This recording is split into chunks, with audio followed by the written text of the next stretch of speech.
Beneath the shadow of the primordial Erd Tree, before the Age of Grace or the hymns of the Golden Order, the lands between were a place of drifting memories and forgotten gods. Among the people of shadow who dwelled in the distant lands of Numen, a child was born unlike any other. Her hair shone with the dull radiance of polished silver, and her eyes reflected not the light of day, but the glow of unseen stars. This was Marika, the last daughter of an ancient lineage that had once walked beside the gods of the Eternal City. To the Numen, she was both omen and blessing, a child said to have descended from the same blood that once communed with the outer gods beneath the world. Yet even as she grew among them, the girl's gaze turned always toward the horizon, where golden mists began to gather, heralding a power that would soon eclipse all others. In those earliest days, the world had not yet been bound by the laws of the Erd Tree. Death and life mingled freely, their boundaries porous and uncertain. The crucible, that primal form of the tree before its perfection, still radiated raw vitality, wild and indiscriminate. Beasts bore wings, serpents grew limbs, and men could become as dragons or as nothing at all. It was within this fluid, ungoverned creation that Marika's spirit took shape. To understand her later rebellion, one must first see the world she was born into, a realm where divinity was not bestowed, but found, seized, or inherited through strange communion. The Numen were said to carry within them a spark of that ancient communion, a memory of communion with the greater will before its descent. Whether through blood or memory, they remembered a time when the divine spoke not through fingers or intermediaries, but through direct whisper and dream. Marika's childhood, if such a thing could be said to have existed, unfolded amid ruins and half-remembered rituals that sought to rekindle those lost voices. She listened, and something, somewhere, listened back. For even before the greater will cast its gaze upon the lands between, Marika had already been gazing toward it. When at last the greater will arrived, it came not as flame or storm, but as guidance, a presence that shaped the Erd Tree's blooming and chose its vessels among mortals. The two fingers, grotesque and sacred, acted as the mouth of this invisible god. They scoured the world for one who could bear the ring of order, who could become the living law through which grace would flow. Among countless tribes, it was the silver-eyed woman from Numen whom they found worthy. Some say they chose her for her strength of soul, others that she alone could bear the weight of the Elden Ring without immediate ruin. Whatever the truth, the moment she was touched by grace, her mortal heart became something else entirely. The golden aura that descended upon her was not merely a blessing, it was a binding. To be chosen by the greater will was to be rewritten. Her flesh became luminous, her veins sang with liquid light, and her shadow deepened until it no longer belonged to her. In that instant, Marika the woman ceased, and Marika the vessel began. She rose from her homeland and walked the breadth of the lands between, her steps planting seeds of gold that would later bloom into the Erd Tree's vast dominion. The Numen, who had once worshipped her as their own, could not follow her into that sanctified exile. In choosing divinity, she severed herself from all kinship. It was the first of her many necessary betrayals. And yet, there is reason to believe that even then she understood the cost. The fragments of early hymns speak of a queen who smiled not as she was crowned, but wept for what must die to give birth to grace. Those words, preserved in cracked tablets near the ruins of the Eternal City, suggest that Marika's ascent was shadowed by knowledge of its consequence. The light of the Erd Tree would banish the crucible, purging the wild diversity of creation and binding life to a single principle: order. What had once been fluid would become fixed. what had once been infinite possibility would become a single path, narrow and bright. Marika's reign would begin not with conquest, but with sacrifice, the silencing of countless voices, so that one divine will might speak. As centuries passed, the lands between reshaped themselves around her grace. The Erd Tree rose, vast and serene, its roots threading through every kingdom and its branches piercing the heavens. Under its glow, death was banished, and souls returned to the tree instead of fading into shadow. This, the age of immortality, was hailed as paradise. But for Marika, it was a paradise built on absence. She had sealed away something fundamental, the natural death that once balanced life. And with its loss came stillness, a perfection that could not endure. It is said that at times she would wander beneath the tree alone, touching its bark and whispering to it as if to a sleeping child, asking whether the world she had created still lived or merely persisted. What stirs most deeply about this beginning is its quiet inevitability. The greater will's chosen vessel, born of a forgotten race, becomes the architect of eternity, and in so doing, the first prisoner of grace. Each miracle she performs deepens her bondage. Each act of creation erases the wild world she once knew. The Erd Tree's light spreads, and her shadow lengthens in equal measure. Even then, before demigods, before the shattering, the seed of rebellion had already taken root within her. For though Marika bore the Elden Ring, the ring would one day bear her. And so the question lingers like the first echo through a hollow cathedral. When a god is chosen by heaven, does she still choose for herself? Or is every act thereafter merely the will of something far beyond her own? Under the Erd Tree's first full bloom, the lands between entered what later scholars would call the Age of Radiance. Its light bathed every hill, every ruin, and every river in gold, as though the world itself had exhaled after eons of chaos. The Erd Tree's grace did not shine equally on all, but rather flowed according to the mysterious will of its vessel. Through Queen Marika, the greater will's design found structure and purpose. She built her capital at Leyndell, a city of impossible splendor that would become the heart of her divine order. Here, under her gaze, stone turned to gold, and mortal ambitions were transfigured into rituals of worship. But behind every miracle, the invisible law of the Elden Ring pulsed like a heart, its runes defining the very shape of existence. To live under grace was to be contained by it. Marika's earliest acts as goddess queen were guided by an almost maternal instinct. She sought not conquest, but harmony. She appointed guardians and messengers, the Elden Beast among them, to watch over the ring and to ensure that its laws remained unbroken. The beast, golden and immense, was not her servant, but her shadow, the embodiment of the greater will's presence within the world.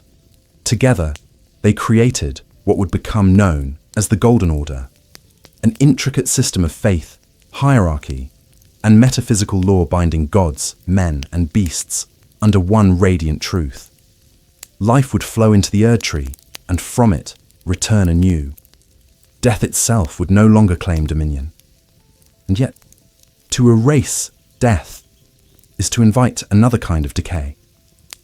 The crucible, that ancient, untamed vitality of creation, did not vanish.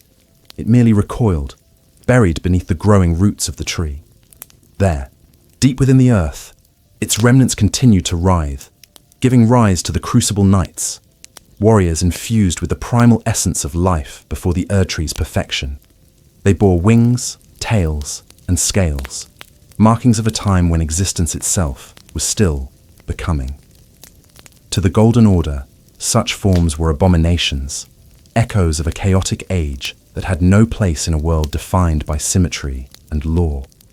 But to those who remembered the old ways, they were sacred vestiges of truth. Marika's own heart was torn between these worlds. The young goddess who had once listened to the whispers of forgotten gods now heard only the unrelenting silence of divine order. Her every word became decree. Her every gesture a command inscribed into the ring's living code. The Golden Order prospered, but its perfection came at the cost of freedom. The greater the Erdtree's light, the deeper its shadows grew. Beneath the gilded streets of Leyandel, prisons filled with those who questioned the will of grace. Philosophers who pondered the meaning of life beyond the tree were silenced, their works burned to ash. Still, the queen remained serene, her eyes bright with purpose. But some whispered that when the moon rose, she would walk alone through the catacombs of the city, pausing at the tombs of those lost to her decree.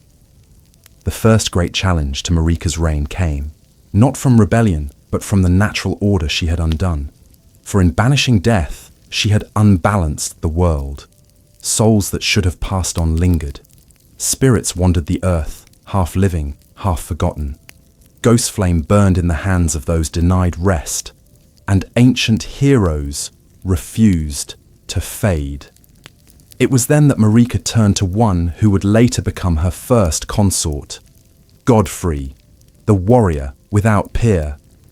He was not of her people, but a mortal of unmatched valor who had united countless tribes beneath his banner.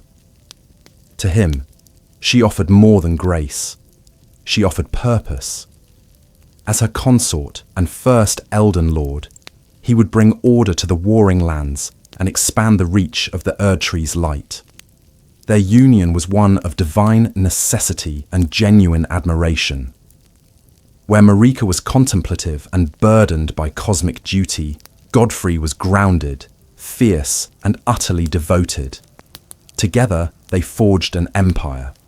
The Omen were hunted, the Crucible cults purged, and the Erdtree's radiance stretched from the mountaintops to the sea. In the hymns sung within Leyandell's golden streets, Marika was called the Mother of all Grace, and Godfrey her shining blade. Yet even as peace spread, the silence between them deepened. For Godfrey, war had been purpose. In victory, he found only emptiness. And for Marika, every triumph seemed to confirm that grace, once given, was an unending prison. It was during this era that she made her most consequential decision, the sealing of destined death. At the heart of the Elden Ring lay the Rune of Death, the force that once ensured all beings would return to the Erdtree's roots in due time. To preserve her Age of Radiance, Marika removed this rune and entrusted it to her shadow, Malekith, the Black Blade. She commanded him to guard it with his life and never let it touch the world again. Thus was death undone. None could truly perish, and the cycle of life became eternal stasis. The world ceased to breathe. What was intended as mercy became suffocation. In the centuries that followed, the Erdtree's radiance reached its zenith. Beneath its boughs, golden sap fell like tears, and all nations bent their knee to Marika's rule. But even as the people praised the perfection of her reign, the queen herself began to sense the creeping stillness that had settled over creation. The souls that returned to the Erdtree no longer spoke to her as they once had. Their whispers were faint, their individuality dissolved into the greater light. What had she created, she wondered? A paradise without death, or a prison where every soul became indistinguishable from grace? Legends tell of a night when Marika ascended alone to the summit of the Erdtree and knelt before its heart. There, she beheld the Elden Ring in all its shimmering complexity, a lattice of runes that pulsed like veins of living gold. For the first time, she saw not perfection, but flaw, a truth that the greater will had hidden even from her. The ring was, not eternal. It required obedience to endure. Its order depended upon submission, and in that revelation, a quiet rebellion began to stir within her heart. From that night forward, Marika's actions grew unpredictable. She became distant from Godfrey, her decrees more cryptic, her silences longer. The scholars of the Golden Order recorded her visions, but could not comprehend them. They spoke of a fracture in the goddess's gaze, a subtle shift that none dared to name aloud. She had begun to doubt the greater will, though she herself did not yet understand what that doubt would become. To comprehend her transformation, one must remember that even gods, when bound by eternity, come to crave change. The Erdtree's light, unending and absolute, had left no room for growth, no space for imperfection. And in the quiet hours of her contemplation, Marika must have seen that the only path forward lay not in preservation, but in shattering. For order, to remain divine, must sometimes be broken. And so, beneath the unblinking gold of the Erdtree's branches, a question began to bloom in her heart. A question that no god should ever ask. What if grace itself was the cage? When the age of radiance reached its peak, the realm stood hushed beneath the weight of perfection. The Erdtree towered above every horizon, its golden light diffused through endless clouds like an eternal dawn that never gave way to night. And yet, even within this supposed paradise, something in the air had begun to thin. It was as if the world itself had grown weary of its own brilliance. The earth no longer trembled with creation, and the winds, that once carried whispers of grace, now moved without voice. In that stillness, Queen Marika's thoughts turned often to her consort, the man who had brought the lands between under her law, and who, like her, now found himself adrift in victory. Godfrey, the first Elden Lord, had conquered the world in Marika's name. His axe had silenced 1,000 rebellions. His armies carried banners that glowed with the light of the Erdtree. He was adored by the masses as the living embodiment of the Golden Order's might, and yet beneath the praise, there lingered a quiet disquiet. Godfrey had been a warrior forged for conquest, and in peace, he found no purpose. The Age of Radiance offered no more enemies to fell, no more glories to win. His valor, once celebrated, became obsolete. Marika saw this fading of her champion, and in it, a mirror of her own decline. The light of the Erdtree could conquer everything except meaning itself. To restore purpose, Marika sought a test. The gods of the old crucible had long spoken through trial and transformation, and though she had bound their remnants beneath her tree, she still understood the necessity of struggle. She looked upon her husband and saw in him the last remnant of a divine ideal, the strength of mortality ennobled by faith. It was not cruelty that guided her next act, but a desperate yearning to rekindle the fading fire of existence. With the authority of divinity, she stripped Godfrey of his grace. She named him Tarnished, severing his connection to the Erdtree, and cast him and his kin beyond the lands between. In the hymns of the Golden Order, this exile is sung as a moment of divine mercy, the Queen's gift of trial to her most faithful servant. But the tone of those hymns hides a deeper sorrow. For Marika wept as she unbound him, though her tears fell unseen beneath her veil. She had loved Godfrey not as goddess to servant, but as one soul recognizes another, each built to bear a burden no mortal heart could sustain. Yet she knew that to love him was to chain him, and to keep him would be to deny him purpose. The Tarnished departed, their queen's radiance dimming behind them like a sun swallowed by horizon. With Godfrey's exile, the last great age of chivalric war ended, and the silence within the capital deepened. Landel's streets gleamed brighter than ever, but the songs of victory faded into chants of remembrance. The priests of the Golden Order declared that Marika's wisdom had elevated her beyond emotion, that she had ascended into pure grace. But in the quiet halls of the Erdtree's inner sanctum, the truth was different. The goddess had grown hollow. Without her consort's presence, she began to wander the boundaries of her own creation like a ghost in a temple built to contain her. In that long solitude, she began to perceive the faint discord in the Erdtree's song. The roots whispered differently now, their rhythms slower, their harmonies off balance. The souls returning to the tree no longer carried the individuality of their lives. They entered as echoes and dissolved without memory. Marika listened for centuries, searching for a trace of what she had once known, a voice, a dream, perhaps even a name. But the Erdtree sang only of permanence. It was then, the chronicles suggest, that she began to dream of the fracture. Her visions came as flashes of impossible geometry. The Elden Ring splintered into countless fragments, each rune shining with its own will. She saw in these dreams not destruction, but liberation, the dispersal of order into possibility. The Golden Order's scholars would later call this heresy, but for Marika, it was revelation. She began to understand that to preserve life by denying death was to deny the very motion of existence. Everything she had created had become a reflection of stasis. Her law, her grace, her immortality, all were cages woven from her own devotion. To grasp the nature of her despair, one must remember the contradiction of her existence. The greater will had chosen her because she was strong enough to bear its design, but in bearing it, she ceased to be herself. The longer she ruled, the more her individuality eroded beneath the weight of divine purpose. The greater her divinity, the smaller her freedom.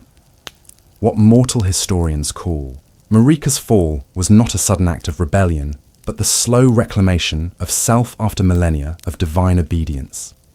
She had become the god of a flawless world and realized too late that flawlessness is a kind of death. But the Erdtree's light did not tolerate disobedience. The moment her thoughts turned against the greater will, the two fingers descended into unease. They whispered through their interpreters that the Queen's silence had grown troubling, that her faith required renewal. Priests spoke of rededication, of new rituals, of greater devotion, but Marika did not answer them. She moved through the halls of Leyndell as though half absent, her mind elsewhere.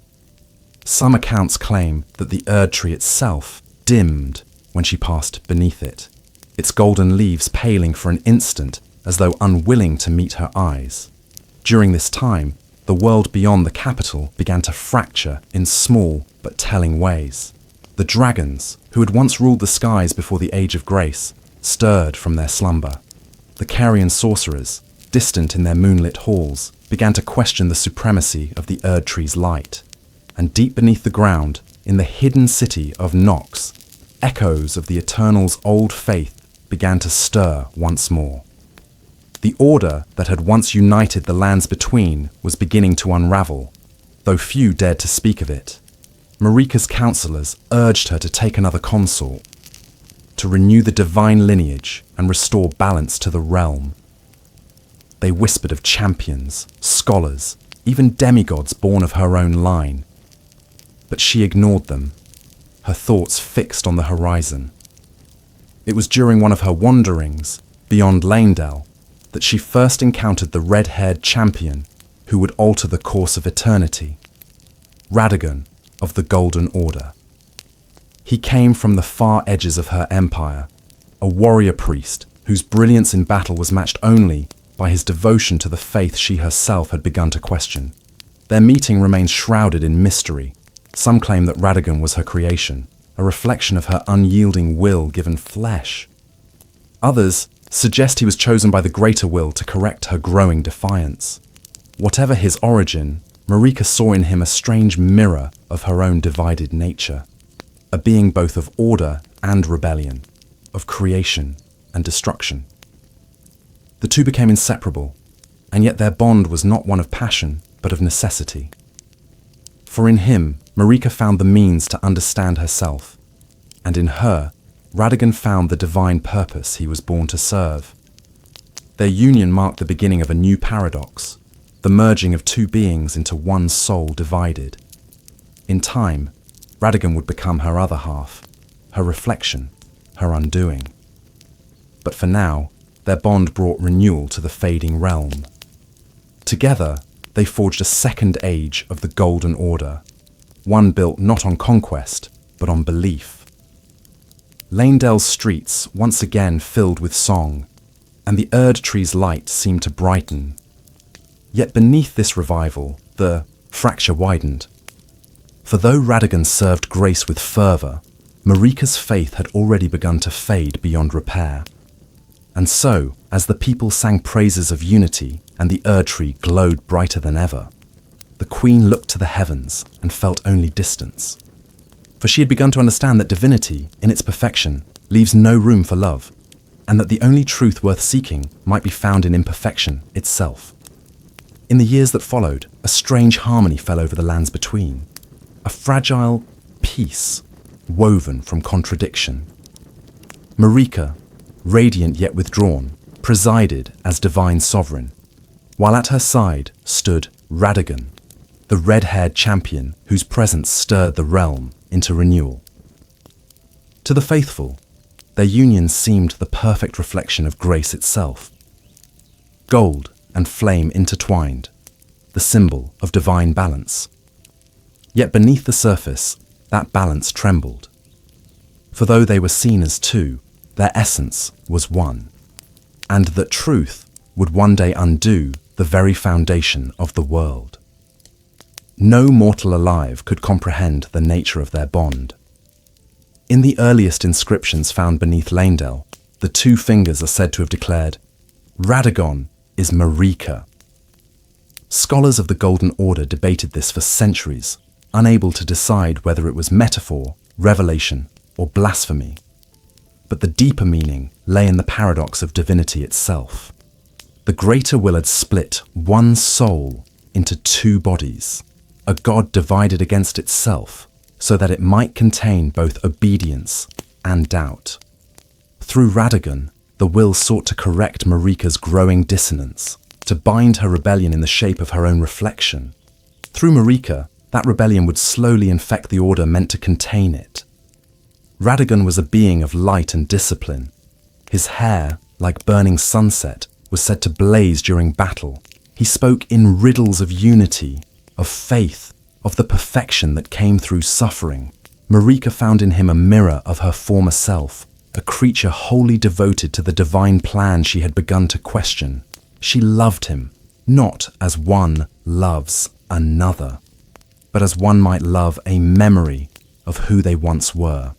He, in turn, revered her not as a wife, but as a god to whom his existence was both bound and subordinate. Between them, love and duty blurred until neither could tell which was which. From their union were born 3 children, Malenia, Miquella, and Radagon, each carrying fragments of their dual nature. Malenia, blessed and cursed with the scarlet rot, embodied decay as creation. Miquella, luminous and eternally youthful, embodied innocence as divinity. And Radagon, mighty among warriors, bore both their strength and their longing for the unreachable stars. These children were not mere demigods, but reflections of a cosmic paradox, beings who would later fracture the world as surely as their parents had fractured themselves. Yet in their infancy, they symbolized hope, a renewal of the divine line, a new generation to sustain the Golden Order's promise. During this era, Radagon led armies in service of the Erd tree, marching to quell the Carian sorcerers in the north. The Carians, governed by Queen Renala and her moonborn lineage, followed the Lunar Queen's guidance rather than the sunlit will of the Erd tree. To Radagon, their faith represented deviation, heresy cloaked in starlight. The war that followed was long and brutal, fought not merely for territory, but for the soul of the world. Magic clashed with miracle, moonlight against gold. Legends say that on the battlefield at Liurnia's edge, the sky itself split, half bathed in lunar blue, half gilded with grace, and that the river's surface glowed crimson with the mingled blood of gods and mortals alike. But when Radagon met Renala upon that final field, something within him faltered.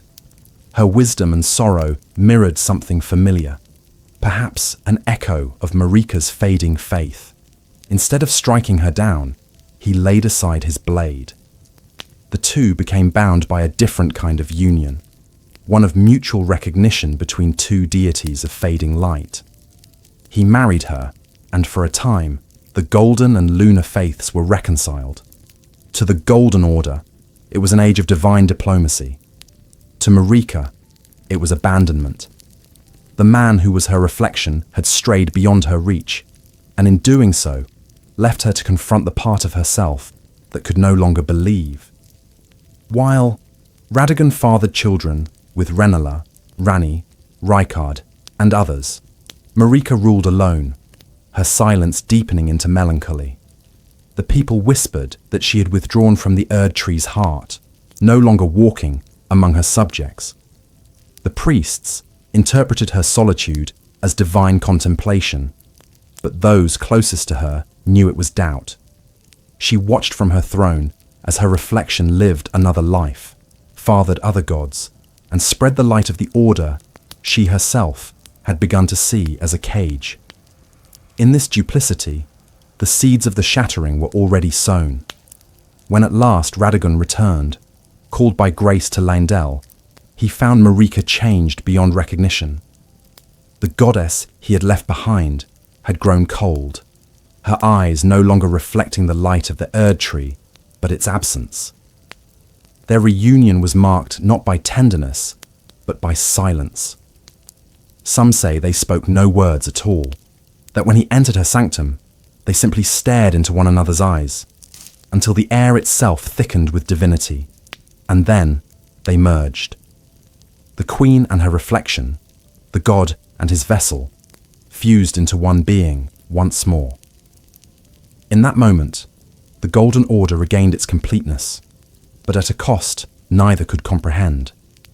To the faithful, it was a miracle, a sign of cosmic perfection. The Queen and the Lord had become inseparable, one divine essence, balancing itself. But to Marika, the union was a final loss of self. Radagon's devotion became her prison, his certainty the shackle around her doubt. She could feel his faith pressing against her thoughts, silencing her defiance, shaping her will back toward the greater will's command. The queen who had once dared to question eternity now found her rebellion buried beneath a tide of borrowed obedience. And yet, somewhere deep within, her resistance endured. The same mind that conceived the Golden Order now began to contemplate its end. As she gazed upon the Erd Tree's radiant trunk, she saw not beauty, but confinement.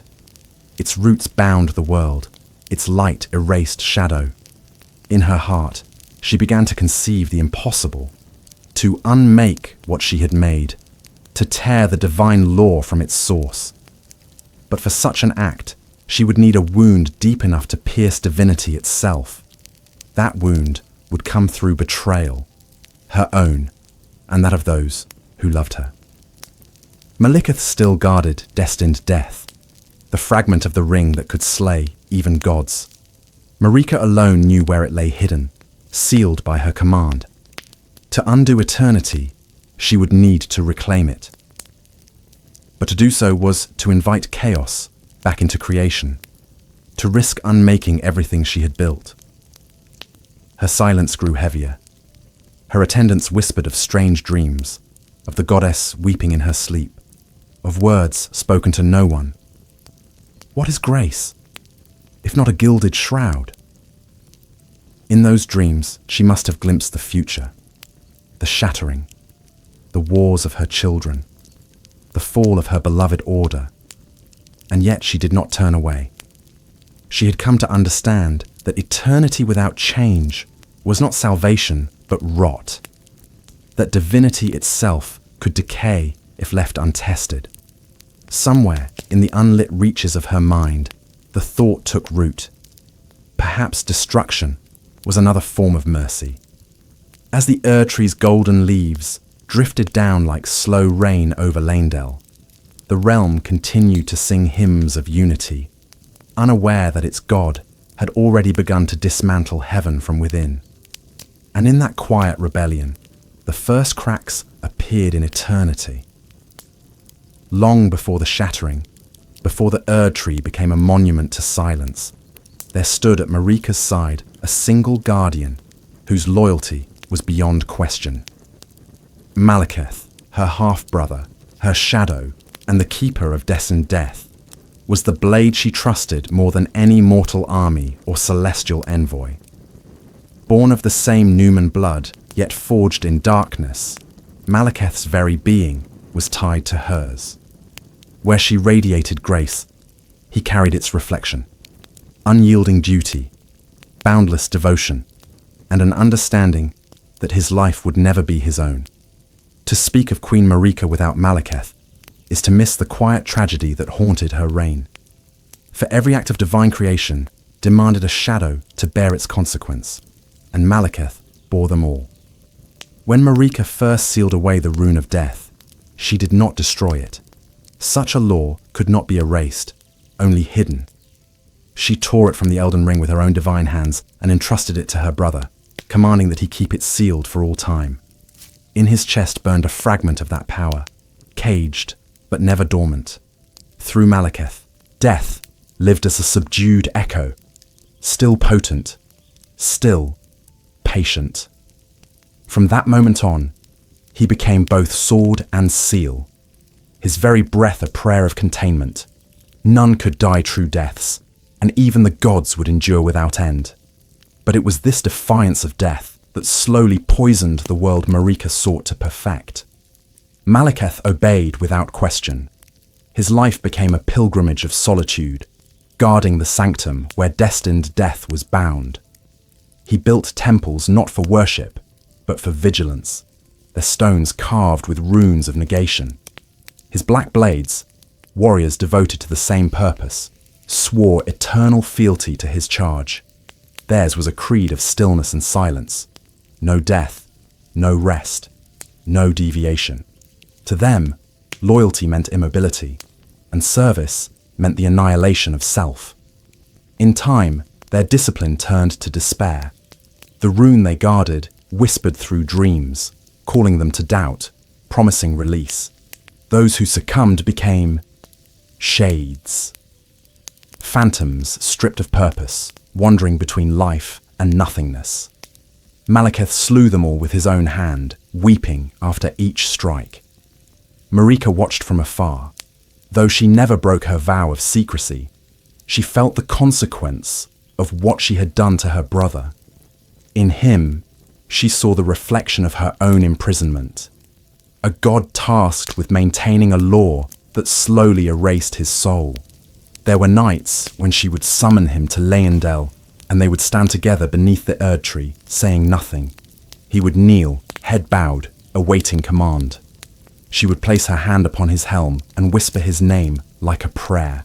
He never knew that in those moments she sought forgiveness, not obedience. The centuries rolled on, and the imbalance grew. With death removed from the natural order, existence became stagnant. Beings who should have passed on lingered endlessly, their essence rotting even as their bodies endured. The Erdtree's golden sap thickened, no longer a symbol of renewal, but of accumulation, life piling upon itself without release. Marika could feel it in the roots, the slow suffocation of the world she'd sanctified, and yet the greater will remained silent. Its grace continued to flow, radiant but cold, insisting that eternity was the highest mercy. The breaking point came with the birth of Marika's eldest child by Godfrey, the fierce demigod, Godwyn, the Golden. He embodied all that the Golden Order prized: valor, beauty, loyalty, and unshakable grace. His very presence inspired adoration. To the people, he was the living proof of divinity's perfection. To Marika, he was both pride and warning. She loved him as only a mother could love a child, Yet she sensed in him the same stasis that had begun to suffocate her. Godwyn's glory was flawless, and therefore doomed. When death finally returned to the world, it came not as a curse, but as consequence. The Black Knife assassins, Numen women said to be descendants of Marika's own kin, stole a fragment of destined death from Malekith's care. They tempered their blades with its power and struck down Godwyn in the dark of night. His death was unlike any other. His soul perished while his body lived, leaving behind the first true undead. The moment the blade pierced his flesh, the golden radiance of the Erd tree shuddered, its light flickering as though inhaling pain for the first time. When news reached Marika, the goddess fell silent for 7 days. The court trembled, expecting wrath, yet no command came. Some say she sat before the altar where the Elden Ring shimmered, staring into its radiant geometry until her tears turned to light. Others say she sought Malekith and embraced him, forgiving him even as she cursed the burden she had laid upon him. For the first time in an age, death had touched her creation, and she understood that the seal she had demanded would never hold forever. Malekith, tormented by guilt, pursued the assassins across continents. His hunt was merciless, his fury unrestrained. The temples he had built became pyres. Yet even as he slaughtered those who had defied him, he sensed that the true fault lay not with them, but with the goddess he served. His faith began to fracture. For if his queen had commanded him to suppress death, and that suppression had doomed the world, then his obedience had been the truest sin of all. Marika felt his rage echoing through the Erd tree's roots. She knew the Black Blades had acted not out of rebellion, but out of inevitability. They had simply done what destiny demanded. And somewhere deep within, she recognized that the death of her son was the only way life could continue. The first seed of the shattering had been planted, not by hatred, but by necessity. In the centuries that followed, the Golden Order began to unravel from within. Godwyn's half-dead body, entombed beneath the Erd tree, became the root of corruption. His lifeless form fused with the roots themselves, birthing the grotesque death root that would one day spread across the lands between.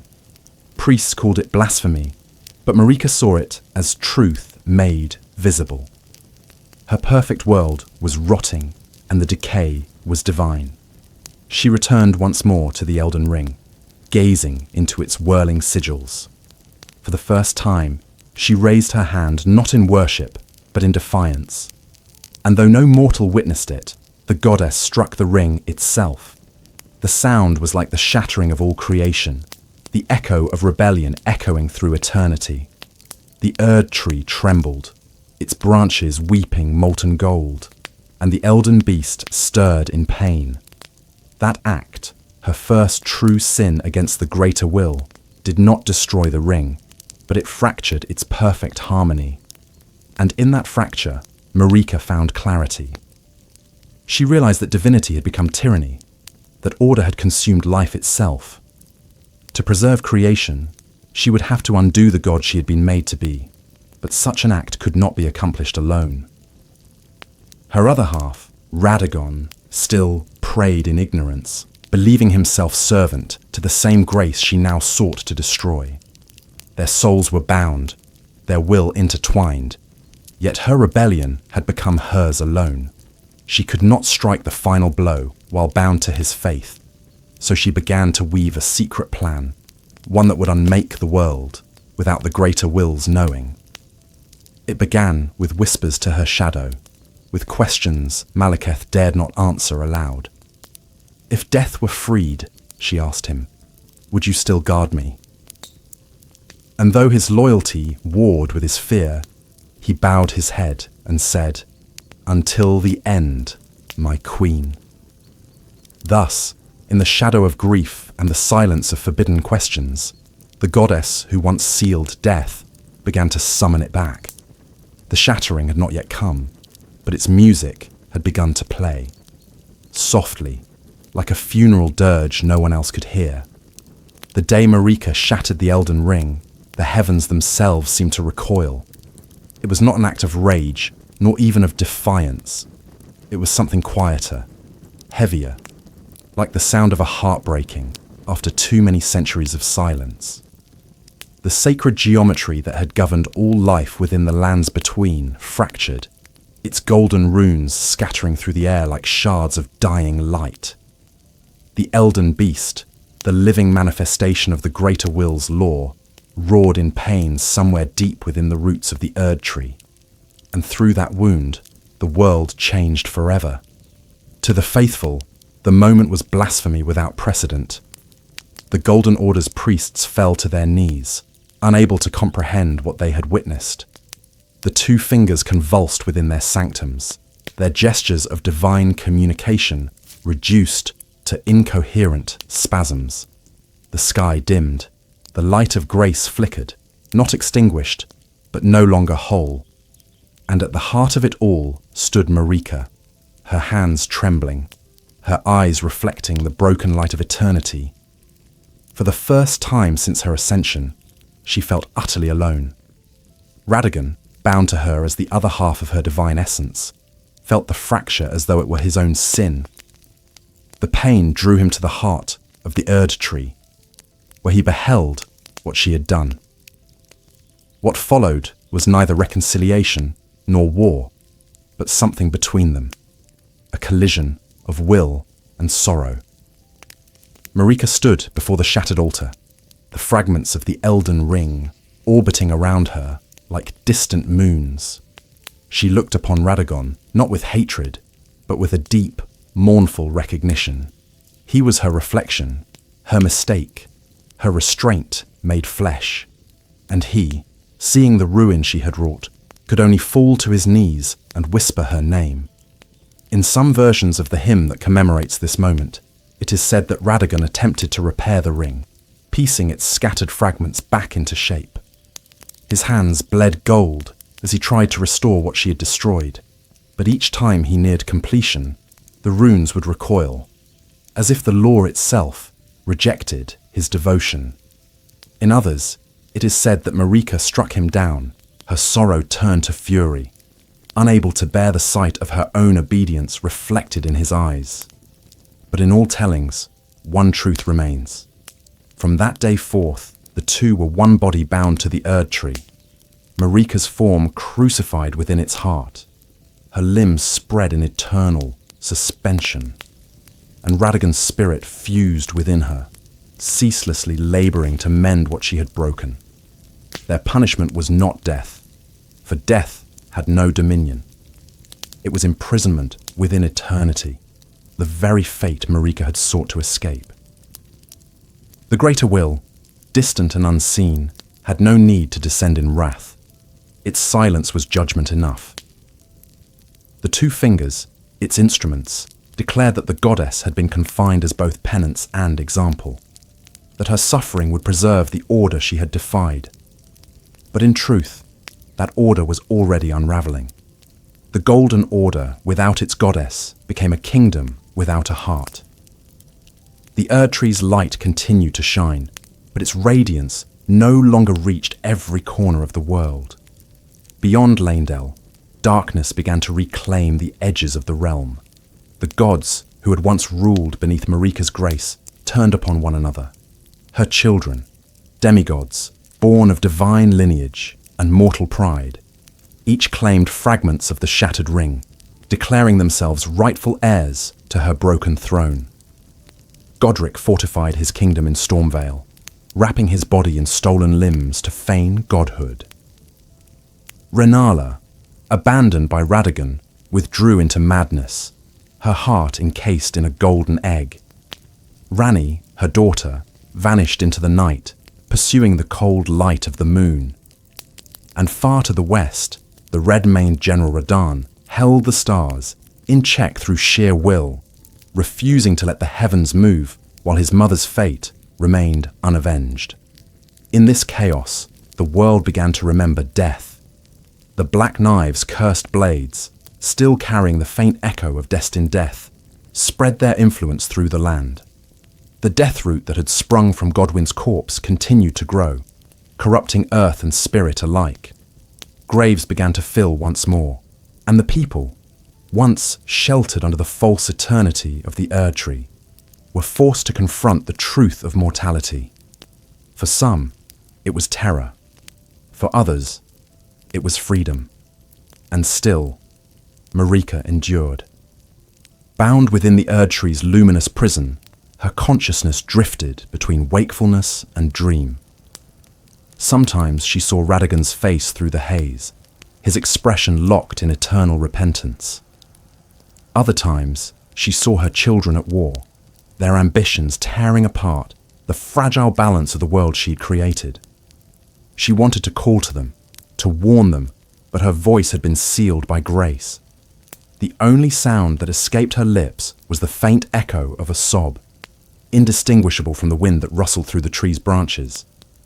Yet even in confinement, her defiance did not die. The act of shattering the ring had created an opening, a wound in the fabric of divine order. Through that fracture, a new kind of light began to seep, faint and uncertain, reaching those whom the Erdtree had long forgotten. The Tarnished, exiled in ages past by her own decree, felt it first. Across distant lands and dying empires, they stirred from lifetimes of slumber. In dreams, they saw the faint glimmer of gold calling them home, the voice of a mother, both pleading and commanding. It was not the greater will that beckoned them, but something older, quieter, the last will of Marika herself. It is said that in those dreams she did not speak words but feelings, regret, sorrow, hope. To some, it felt like the warmth of childhood, to others, like a command carved into their bones. Rise, she seemed to whisper. Seek the throne. Mend what I have broken, or break it further, that it may be remade anew. The message was neither order nor prophecy, but possibility. And for the first time since her imprisonment, Marika's will extended beyond her prison walls. Meanwhile, the greater will turned its gaze elsewhere.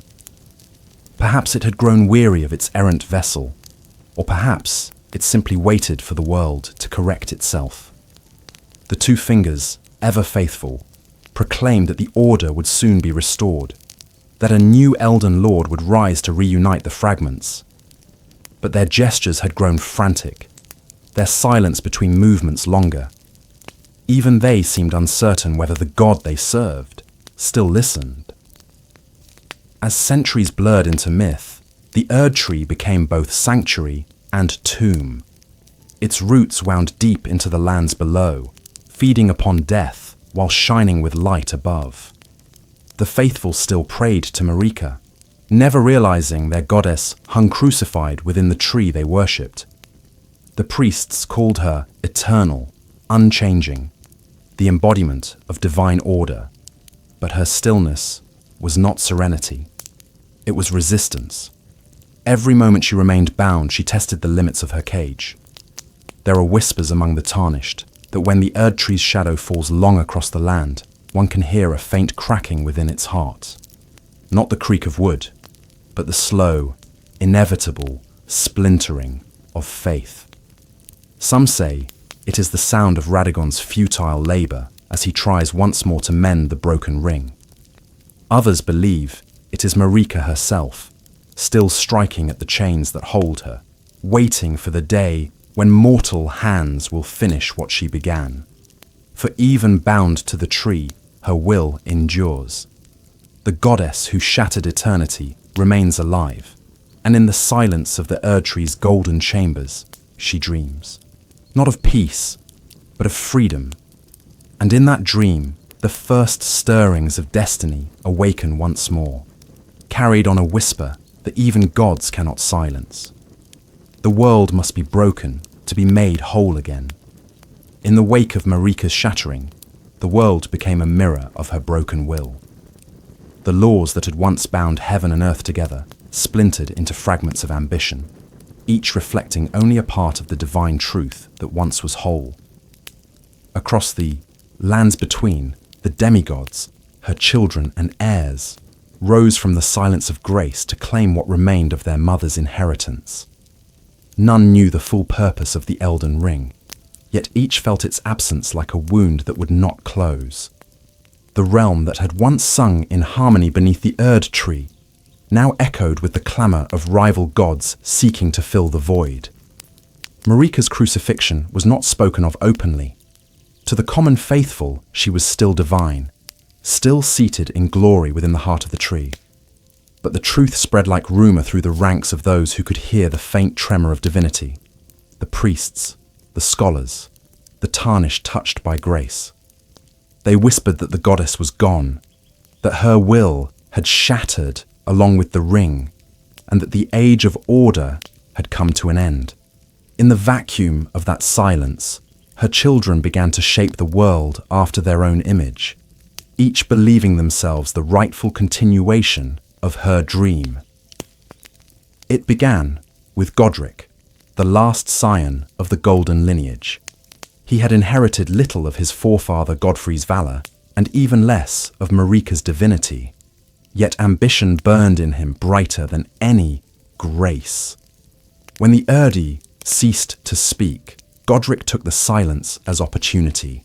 He declared himself the true heir of the Golden Order and fortified his rule in Stormvale Castle, stitching the limbs of fallen warriors to his own body in grotesque imitation of divine completeness. His mutilated form became a symbol of desperation, the mortal's attempt to reassemble perfection by force.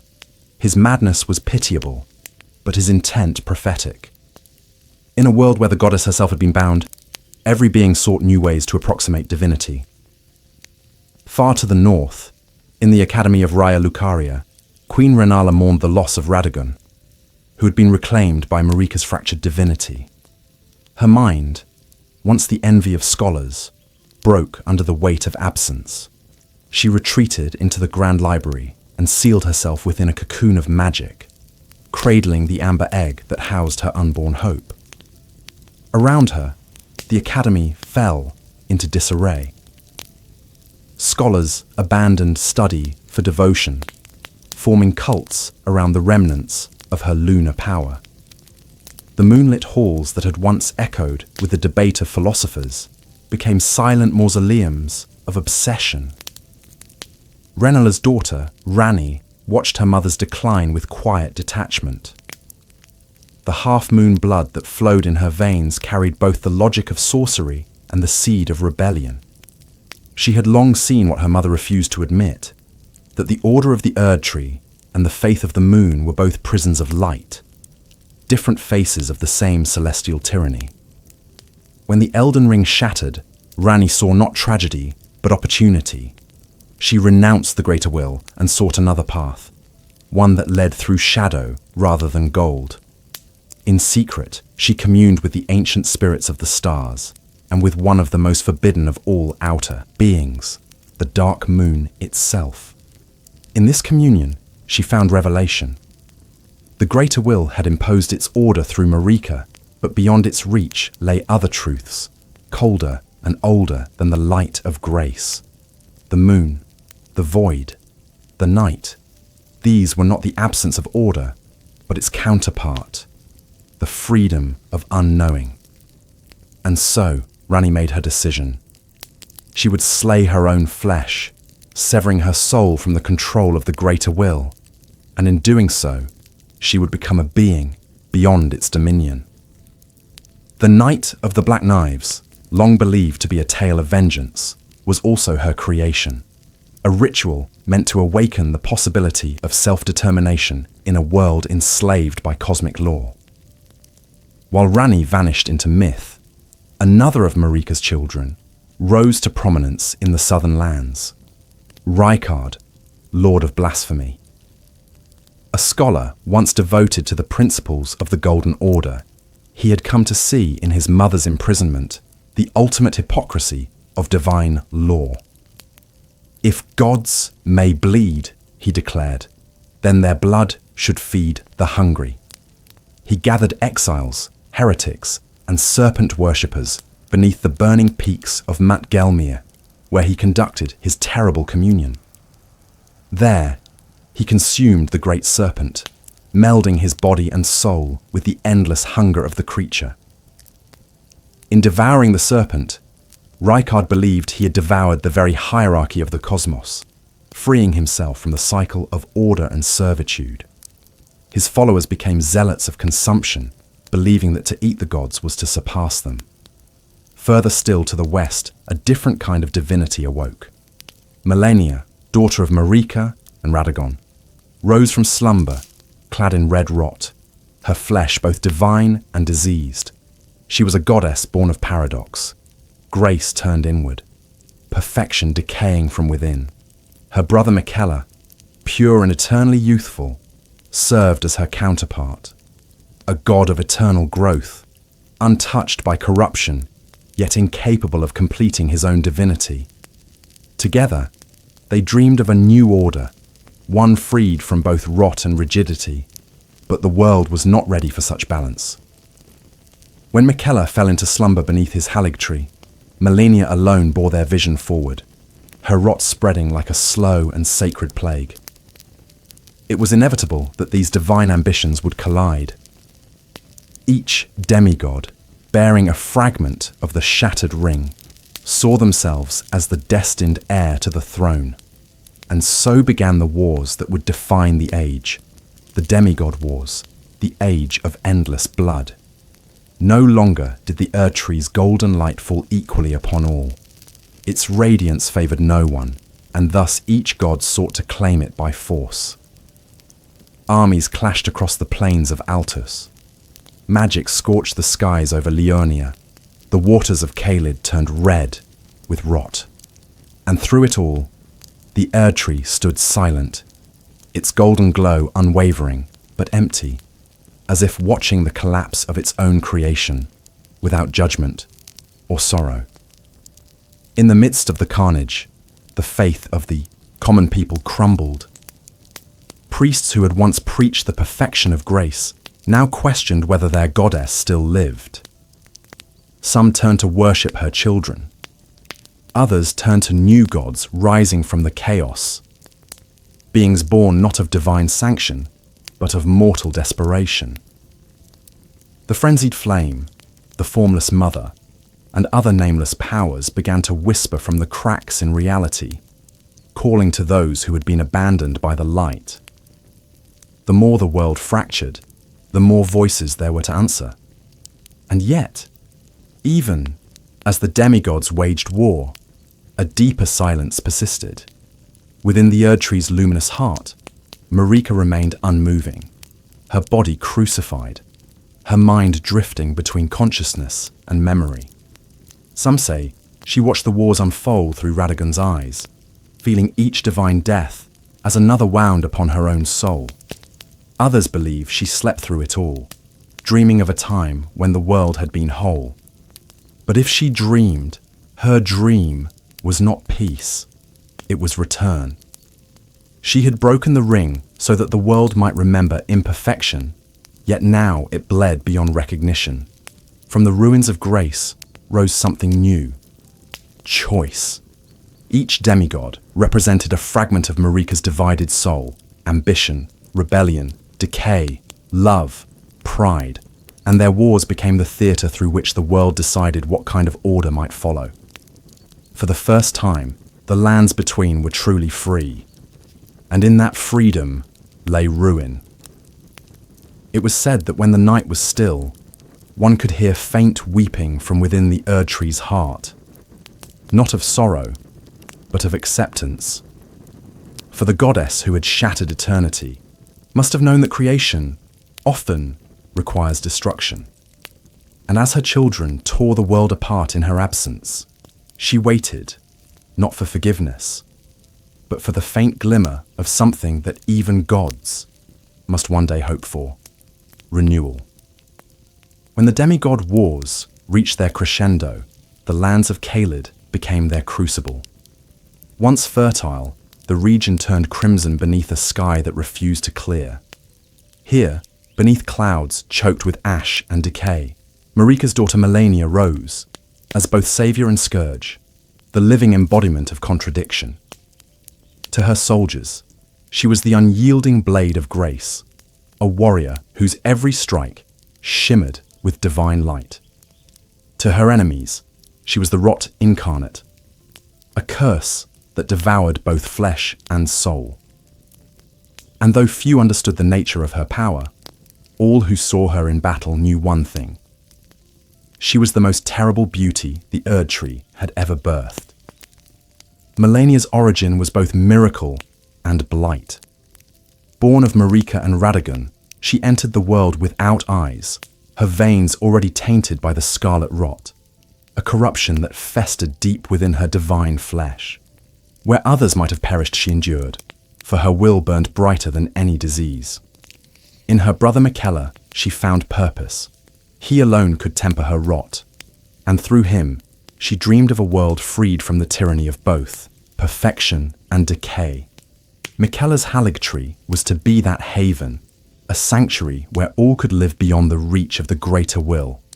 Under its branches, they sought to cultivate a new kind of grace, one untouched by cosmic law. But dreams, in the lands between, are fragile things. When the shattering began and the demigods turned their blades upon one another, Miquella's vision faltered. His divine youth made him incorruptible, but incomplete. His godhood remained forever in the bud, unable to bloom. Seeking to perfect himself, he wove a cocoon of dream and blood, sealing himself within the Haligtree's heart. There, he slept, waiting for a time when the world could accept a god who ruled not through order, but through compassion.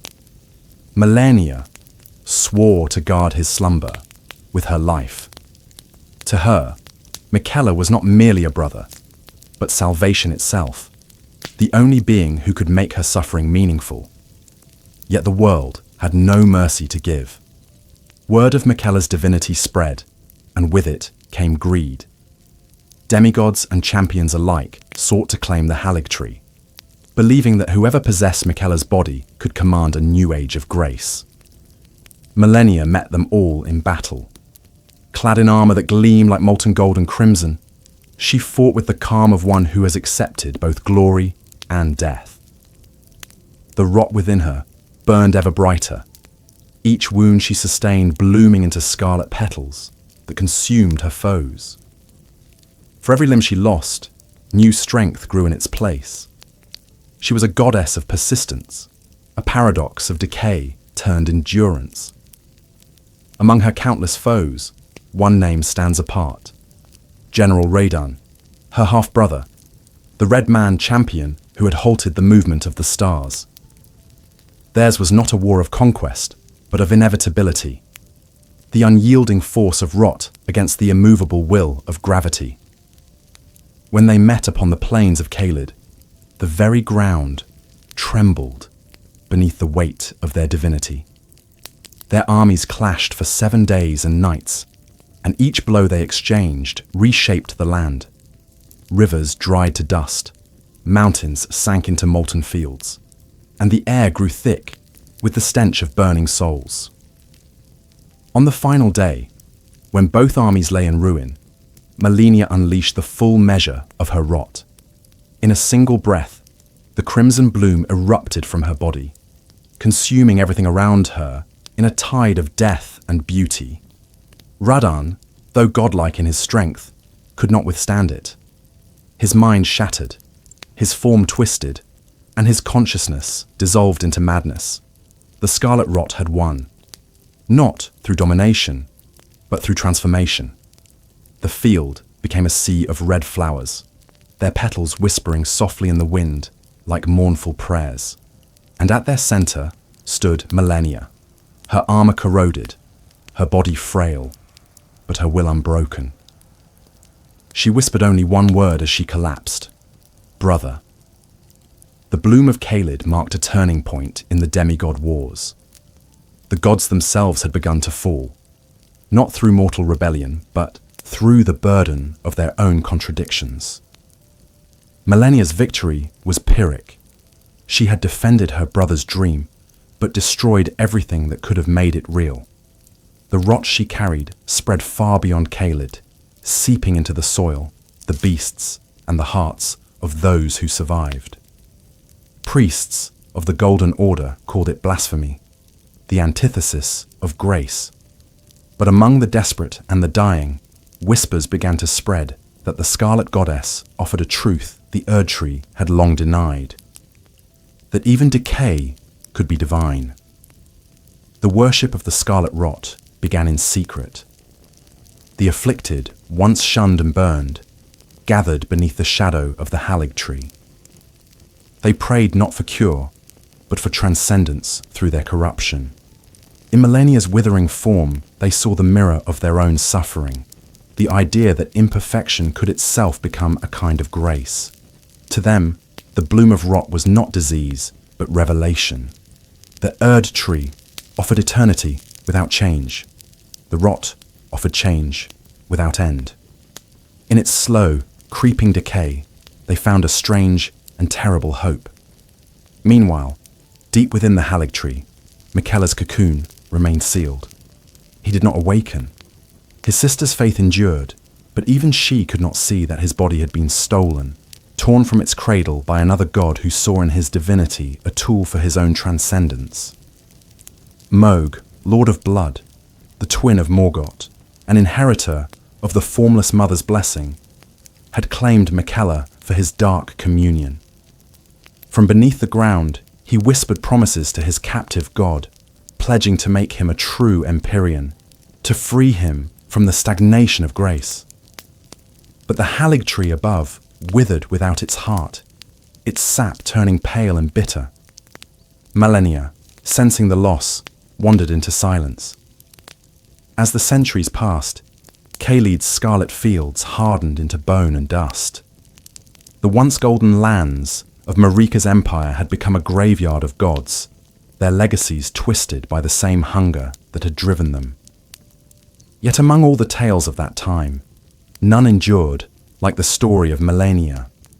Warriors spoke her name with reverence and fear, not as the destroyer of Caelid, but as its martyr. Even now, when the wind stirs through those crimson fields, some say they can hear her voice, a soft whisper carried on the rot. I am Malenia, Blade of Miquella. It is tempting to see her as a tragedy, the fallen daughter of a broken goddess. But in her, there lies a deeper lesson, one that echoes through the fabric of the world Marika made. For if the Erdtree's light sought perfection through stasis, Malenia's rot sought transcendence through imperfection. Where one denied death, the other embraced it as transformation. And perhaps, in the end, that is why Marika's children destroyed one another, because each carried a fragment of their mother's divided truth, and none could bear the whole. Within the Erdtree's heart, Marika remained silent, yet her shadow flickered faintly, as though stirred by the memory of the daughter she could not save.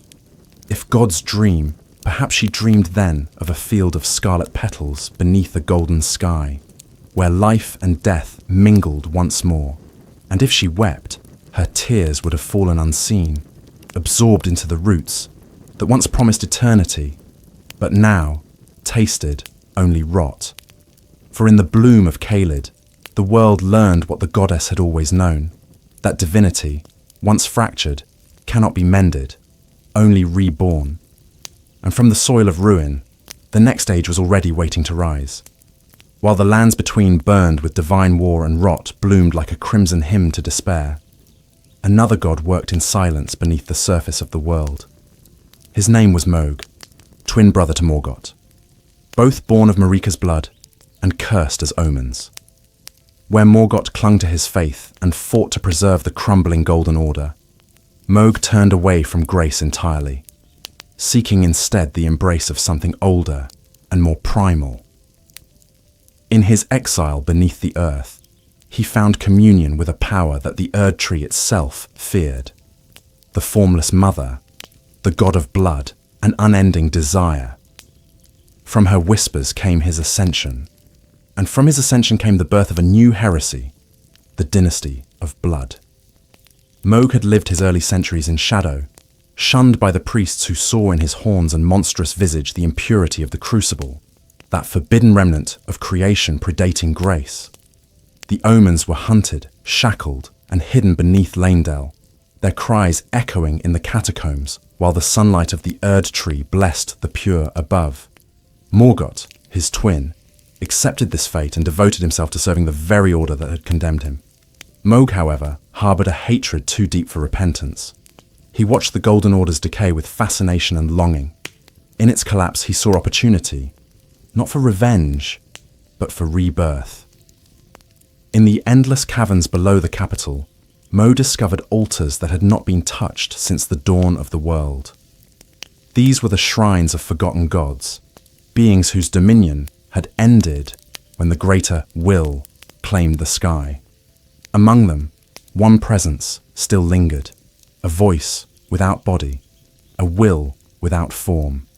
It called to him through the blood that dripped from his wounds, through the dreams that plagued his sleep. The formless mother promised him power not through obedience, but through communion, the mingling of essence, the consumption of divinity itself. She asked only one thing in return, that her hunger be fed. Through ritual and sacrifice, Mohg became her chosen vessel. His blood, once mortal, transformed into a dark sacrament. He could ignite it, mold it, command it as if it were an extension of his will. The very air around him shimmered with heat and thirst, and those who followed him drank from his veins as though from holy chalice. From this communion arose the Mohgwyn dynasty, a secret kingdom built beneath the ruins of the world. Its disciples were the outcast, the unwanted, and the unblessed. To them, Mohg was not a monster, but a messiah, the one who offered divinity to those denied it. Yet even gods of hunger seek more than devotion. They seek heirs. In his visions, the formless mother revealed to Mohg that true ascension required a consort, an Empyrean, through whom his dynasty could manifest in the world above.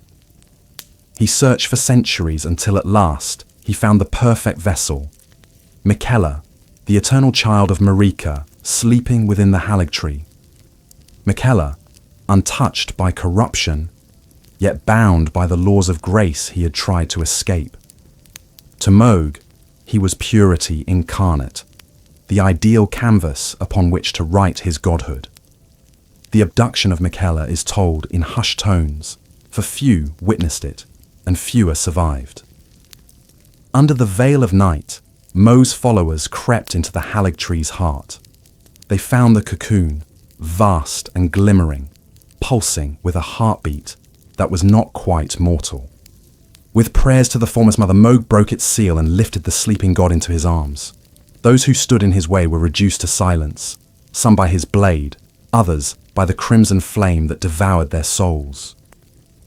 The goddess Melania awoke too late. She reached the inner sanctum just as her brother vanished into darkness, her scream echoing through the hollow boughs like the death cry of a world already lost. Deep beneath the lands between, in his subterranean palace, Mohg laid Miquella upon an altar of veins and thorns. Around them, rivers of blood cascaded from the walls, glowing faintly in the dim light of his sanctum. He spoke to the sleeping god as one might to a lover, promising to awaken him, to free him from the false divinity of the Erd tree, to make him king of a new age. He poured his own blood over Miquella's cocoon, mingling their essences in the hope of communion. But Miquella never stirred. His sleep was deeper than death, his will sealed away in dreams beyond even Mohg's reach. In his desperation, Mohg began to hear whispers again, not from Miquella, but from the formless mother. She urged him to continue, to complete the rite, to feed her hunger through endless sacrifice. And so he did. The Mohgwyn dynasty became a cathedral of slaughter. Countless victims were brought before his altar, their blood spilled in waves, to strengthen the bond between God and goddess. Yet even as his power grew, the emptiness within him deepened. For though he claimed to serve the mother of blood, it was not her he truly sought. He desired Marika's throne, her power, her authority to shape the world. His devotion, like hers once had been, was built on defiance. Legends say that on the night of his greatest ritual, Mohg gazed upon Miquella's pale, unchanging form and felt something akin to sorrow. He touched the cocoon, expecting warmth, but felt only stillness. In that stillness, he saw himself, another god bound by desire, trapped in a cycle he could neither escape nor fulfill. He laughed then, a sound that shook the roots of the earth, and declared himself the Lord of Blood, ruler of a kingdom that no longer needed gods. But the formless mother did not laugh. Her hunger was endless, and it began to consume even him. Meanwhile, in the lands above, the world had forgotten the name of the Erdtree's imprisoned queen. The wars of her children had reduced the Golden Order to fragments of faith, clinging to dust. Morgott, the twin who had once been Mohg's reflection, still fought to preserve what little remained. As king of the capital, he ruled in secret, hiding his omen horns beneath golden cloth. While Mohg sought ascension through blasphemy, Morgott clung to duty through suffering. Each brother embodied one side of Marika's legacy: obedience and rebellion, faith and hunger, and through their division, the goddess's will continued to unravel. Below them both, in the quiet caverns where blood flowed like rivers, the Lord of Blood continued his vigil beside Miquella's cocoon. His dynasty grew restless, his followers mad with devotion, yet their god remained motionless, untouched by his love. Some whisper that even now, beneath the ruins of the world, Mohg still kneels there, whispering promises to a god who cannot hear him, his faith rotting into obsession. And perhaps that is the true curse of divinity, that every god, no matter how powerful, is forever trapped in the shadow of their own desire. For Marika sought freedom and found chains. Radagon sought order and found ruin. Millennia sought purity and found corruption. And Mohg, the god of blood, sought love and found silence. Within the Erdtree's heart, Marika might have felt the echo of her son's despair, the way his ambition mirrored her own. Perhaps she pitied him. Perhaps she envied him. For even in his madness, he was still free to reach, while she remained bound in gold and grief. And though her body was imprisoned, her thoughts wandered through the veins of the world, like ghostly light, watching as her children became the reflection of her shattered soul. Thus, in the crimson dark beneath the earth, another age took root. An age not of grace, nor of rot, nor of order, but of blood. And as it spread, the lands between descended ever deeper into a night that even the Erdtree's glow could not pierce. High above the blood-drenched caverns of Mohgwyn and the decaying fields of Caelid, the capital of Leyndell still glittered beneath the Erdtree's shadow. Its streets were paved in gold, its spires gleaming with a brilliance that mocked the ruin spreading through the rest of the world. To wander those streets in the years after the shattering was to walk through a dream preserved in amber, a vision of the Golden Order's perfection, untouched by time. But the perfection was an illusion. Beneath the gilded walls, rot crept unseen, not the crimson rot of millennia, but a decay of faith, of memory, of meaning. The throne stood empty, its divine occupant crucified within the tree above. And in her absence, the city's heartbeat only through one man, Morgott, the veiled king, the last true heir of the golden lineage. To most of the world, Morgott was a shadow. Few had ever seen his face. He hid his omen horns beneath layers of cloth and gold, masking his cursed blood from those he ruled. The people called him the grace-given king, believing him to be a descendant of Marika's purest light. In truth, he was her forgotten son, the twin of Moog, the monster cast aside at birth. But unlike his brother, Morgott had refused to curse his mother's name. From the catacombs beneath the capital, he had clawed his way upward, not through ambition, but through loyalty. For though the world had abandoned him, he had never abandoned her. Even when he knew her grace had faded, even when he understood that the Golden Order was but a hollow echo, he remained its last and most faithful guardian. His reign was one of quiet endurance. Where his siblings waged wars for fragments of divinity, Morgott fought to preserve the illusion of peace. He commanded the Lanedale Knights with grim discipline, quelling uprisings and driving back the madness that crept from the outer realms. When the people questioned why their goddess no longer spoke, he told them she listened. When they asked why the Erdtree's gates had sealed themselves against the dead, he told them it was divine mystery. Every lie he spoke was a prayer, a plea to a god who no longer answered. He did not rule from a throne, but from the foot of one. Each night, Morgott ascended the steps leading to the Erdtree's roots and knelt before its vast, glowing trunk. He prayed not for victory or grace, but for forgiveness. He had lived long enough to understand what few dared to speak, that the age of the gods had ended, and that his own faith had become a form of mourning. Yet he could not renounce it. To him, the Golden Order was not a system of power, but a memory of love, of a mother who had given the world light, even if that light had become unbearable. But the city he guarded no longer shared his faith. The nobles whispered of new gods and new orders.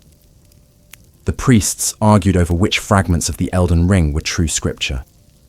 The beasts of the sewers, born of the Crucible's unpurged chaos, multiplied in darkness. And through it all, the Erdtree loomed silent, its roots coiled like golden serpents around the capital's foundations. Its light, once gentle, now burned like judgment. It was during this decline that the Tarnished began to return. Drawn by the faint glimmer of lost grace, they crossed the fog-bound seas and barren wastes to reach the capital. Each sought the throne of Elden Lord, believing themselves chosen by destiny. To Morgott, they were reminders of failure, the exiled children of Marika's mercy, called home not by divine will, but by the dying breath of a dream. He saw in their eyes the same hunger that had consumed his siblings, a yearning for purpose in a world without gods. At first, he tested them. He sent his knights, his lions, his cursed guardians to stand in their path. But one by one, they rose again, unyielding. Some died and returned, their will undimmed. Others faltered, their ambitions swallowed by despair. Morgott watched them all with quiet fascination. He began to wonder whether these mortals, stripped of grace yet still burning with its echo, were not the true inheritors of the world his family had destroyed. And yet, when one among them reached his throne, he could not bring himself to yield. Their battle, remembered in countless retellings, was less a duel than a confession. Morgott fought not to kill, but to prove that his mother's light still meant something. Each strike of his holy sword blazed with golden fire, yet beneath the radiance was sorrow. "Why do you tread upon me?" he cried, his voice cracking beneath the weight of centuries. "You tarnished, you denied by grace, long ago." The warrior did not answer, for there was nothing to say. They fought until the hall trembled, until the flames dimmed, and Morgott fell to his knees. He smiled then, faintly, the expression of a man who had finally understood what his mother had meant when she shattered the ring. "Even so," he whispered, I will continue to protect her to the very end. And so he died, not as a god, but as a man who had loved too deeply the dream of divinity. The capital mourned him in silence, though few knew who he truly was. His body, heavy with both curse and grace, was entombed beneath the steps of the Erd tree. The gates of gold that he had sworn to guard remained closed, their doors sealed by divine fire. None who came after him could enter. Even the Tarnished, who had bested him, found themselves turned away. In that stillness, the capital became a mausoleum. The Erd tree's light continued to glow, but it no longer offered warmth. Its radiance was a barrier, not a blessing. The people of Leyndell began to flee, their faith dissolving into ash. The once living city turned hollow, its streets haunted by the echo of hymns sung to a god who could not hear. The Erd tree, which had once promised salvation, now held only silence, and within that silence, Marika endured. Through the faint pulse of divine essence that still flowed through the roots, she must have felt her son's death, the last act of loyalty performed in her name. Perhaps she wept, though no tear could escape the prison of her body. Or perhaps she simply watched, understanding that love, even bound to faith, is still a kind of grace. When the Erd tree's gates finally burned shut, the lands between entered its darkest age. The demigods were scattered, the faithful lost, and the gods themselves silent. But from that silence would come a new sound, a faint stirring beneath the ashes, the breath of the Tarnished rising once more. For the world was not yet done with Marika's will, nor with the fragments of her broken ring. The cycle she had begun in rebellion was nearing its end, and in its end, something unthinkable waited to be born. After the death of Morgoth, the light of the Erd tree no longer guided the lands between. It still shone, yes, but like the glow of a dying star, radiant from afar, yet hollow within. The great capital fell silent, its golden streets overrun by ash and wind. The priests stopped their chants, the bells ceased their ringing, and even the birds grew quiet. The world had entered a kind of divine dusk, where gods no longer ruled, and mortals no longer believed. And it was into this twilight that the Tarnished walked, summoned not by grace, but by memory. The Tarnished were the lost children of Marika's mercy, exiles cast from grace in an age long past. Once they had fought for Godfrey, the first Elden Lord, waging conquest in the name of the Golden Order. When their purpose was fulfilled, Marika herself had stripped them of grace and banished them from the lands between, declaring that their task was done. They were meant to fade into history, forgotten among the world's outlands. But the shattering of the Elden Ring had changed everything. The faint embers of grace, long extinguished, flickered once more. From distant lands, deserts, and tombs, the Tarnished began to stir. They rose as though from sleep, guided by a call that reached beyond words. Some called it destiny, others called it madness. But deep within the whisper of that call, something of Marika still spoke. Each Tarnished returned to the lands between, seeking the same thing, meaning. Not all remembered the queen who had once banished them. Many had outlived faith itself. Yet in their hearts, the longing for completion burned like a spark that could not be quenched. They came upon a world in ruins, where gods fought over fragments of eternity, and mortals prayed to echoes. But where others saw decay, they saw invitation. The gates of the divine were closed to all, save those willing to walk through fire. In the beginning, they did not know what awaited them. They fought beasts twisted by the crucible's forgotten power. Servants of gods long dead, and remnants of Marika's faith now turned to zealotry. Each step forward brought them closer to the center of the world, where the Erd tree loomed like a monument to divine regret. Along the way, they met the lost, figures bound to their own fading purposes. Some were prophets who still preached the Golden Order's glory, unaware that their god had been silenced. Others were knights without kingdoms, scholars without truths, and ghosts who remembered the world before it was gilded. Each encounter was a mirror, reflecting the Tarnished's own uncertain purpose. Among them, there were those who guided. Melina, the mysterious maiden of faded flame, approached the Tarnished with a quiet grace that felt older than the Erd tree itself. She spoke of guidance, of a journey to the foot of the divine tree, and of a purpose beyond conquest. She offered companionship, not command, and in her voice lingered the faint echo of something sorrowful, as though she herself were only half alive, a fragment of a forgotten will. Some said she was born from Marika's lingering grace, others that she was the Erd tree's dream-given form. Whatever her origin, her presence bound the journey in meaning. For through her, the Tarnished did not merely seek the throne, they sought understanding. And yet, the path to that throne was written in blood. The remnants of Marika's lineage stood in their way, each embodying a different piece of the divine order that had been broken. In Stormvale, the grotesque Godric mocked divinity by stitching himself together from the limbs of others, a parody of the completeness the Erd tree once promised. In Liurnia, Renala cradled her empty egg, a mother dreaming endlessly of rebirth. In Kaled, Malenia, the unbowed blade, waited for challenges among fields of rot. Each victory the Tarnished claimed brought them closer to the truth, that to mend the world, one must first walk through its ruin.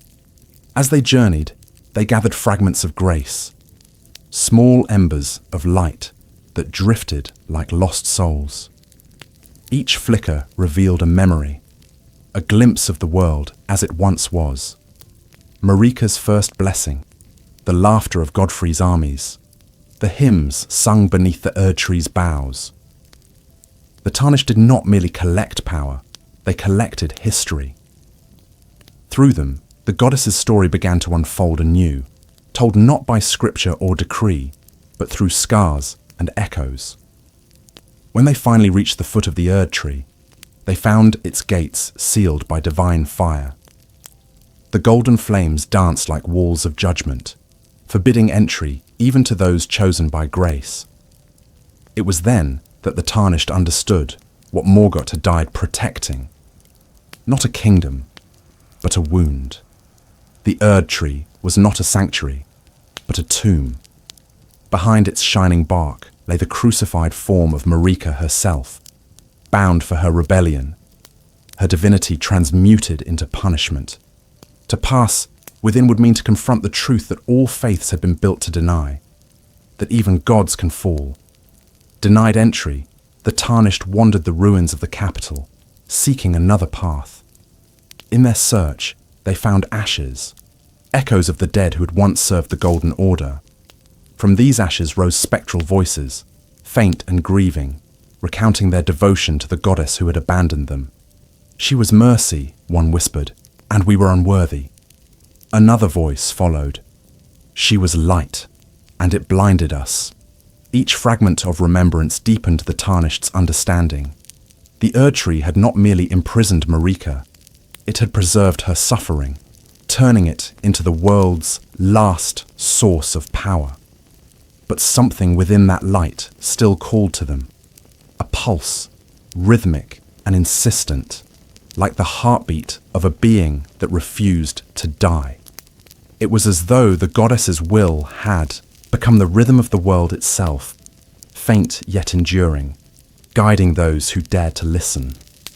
Some Tarnished felt this pulse as temptation, others as purpose, and in that subtle guidance, the remnants of Marika's will began to weave themselves into the hearts of mortals. For the Tarnished were not saviors in the old sense. They were inheritors of ruin, beings who walked willingly into the silence left by the gods. Each step they took through ash and memory was an act of defiance, a statement that life would persist even without grace, and perhaps that was what Marika had intended all along. For in breaking the Elden Ring, she had not destroyed order. She had given it back to those who could still change. As the Tarnished journeyed onward, through volcano and swamp, through snow and shadow, the echoes of Marika's rebellion grew louder. Some began to dream of her, not as goddess or queen, but as a distant mother, watching with eyes of gold and sorrow. In those dreams, she did not speak. She simply reached out her hand, as if inviting them to finish what she could not. The age of gods was over, yet divinity lingered in the hearts of those who still sought meaning.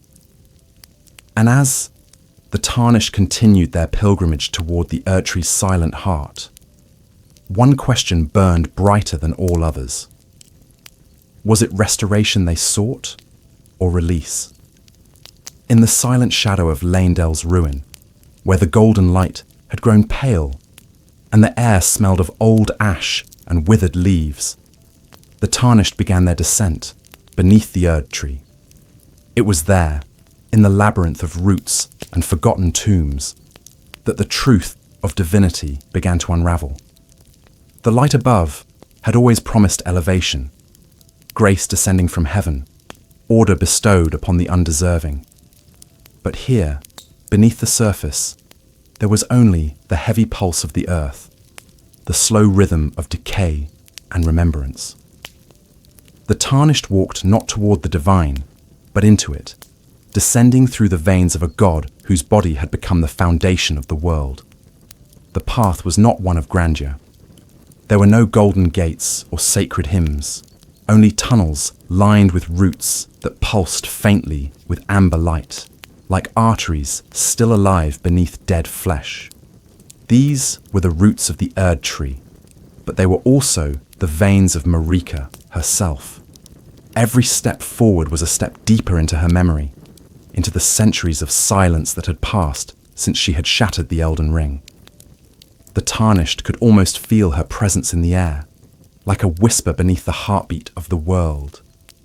It was neither benevolent nor cruel, but patient, waiting for something only mortals could deliver. As they descended, the Tarnished encountered the remains of what had once been divine guardians. Ghostly knights in golden armor stood motionless, their bodies consumed by the same light they once served. In life, they had been defenders of the Golden Order. In death, they had become statues of its futility. Their faces were serene, their postures bowed, as if even in defeat they could not let go of reverence. Among their ranks, spectral monks chanted hymns with no breath, their voices dissolving into dust before the words could form. The deeper the Tarnished went, the clearer it became that beneath the Erdtree, time itself had grown weary. It was here that the Tarnished found the catacombs of the ancient Crucible, a place older than the Erdtree, where life had once existed without boundary or law. The air shimmered with faint motes of golden red light, the colour of dawn before order claimed it. In these chambers, statues of winged men and serpentine beasts coiled together, frozen in eternal metamorphosis. They were the forms life had taken before the Golden Order's perfection, the chaotic beauty of creation ungoverned. For the first time, the Tarnished understood that the Erdtree had not replaced chaos. It had merely buried it. And the thing buried does not die. It waits. Through murals half consumed by moss, the story of the world unfolded in silence. They depicted a tree that was not yet golden, rising from a pool of blood and fire, its branches interwoven with serpents and wings. Beneath it, figures bowed, not in worship, but in fear. This was the Crucible, the primal state of existence before the greater will imposed its light. The Erdtree had been born from this chaos, its gold a mask for something far older. The Tarnished looked upon those carvings and felt the faint stirring of recognition. For though they were mortal, their resurrection, their endless return from death, was itself an echo of the Crucible's law. Life reborn, not through grace, but through persistence. At the center of the catacombs stood a door, not of gold, but of bone, its surface etched with runes so ancient they pulsed when approached. Behind it waited the Guardian, an echo of the Black Blade Malekith, or perhaps Malekith himself, bound to this place by the duty that had once defined his existence. His armor, black as void, gleamed faintly with threads of silver where the light caught his blade. His voice, when it came, was heavy with grief and fury both. "Turn back," he said, "for beyond lies death, and death is forbidden." The Tarnished knew then that the path they walked was the same path Marika herself had once trod.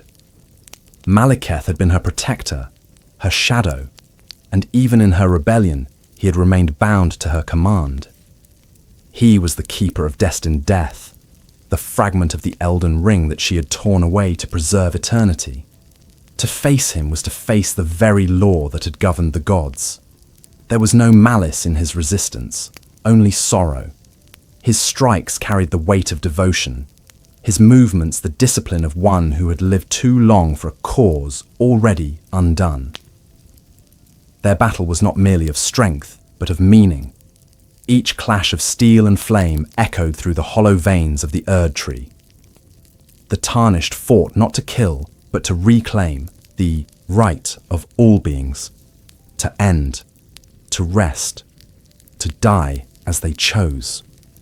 Malekith fought to preserve his queen's last command, the one she had given him before her defiance turned against heaven. In the end, it was his love for her that doomed him. As his blade shattered and his golden blood fell upon the roots, he whispered her name, not in hatred, but in forgiveness. And in his fall, death returned to the world. The moment was quiet, almost sacred. The air grew still, and the roots pulsed with new rhythm, as though the world itself had exhaled after ages of suffocation. The Tarnished, standing amid the golden dust of the slain shadow, felt the first true silence in centuries, the kind of silence that follows when something immense has ended. In that silence, a single thought rose, unbidden and undeniable, that perhaps this was what Marika had wanted all along. For in restoring death, the Tarnished had not undone creation, but completed it. Life could not exist without its opposite. Even gods required endings to define their beginnings.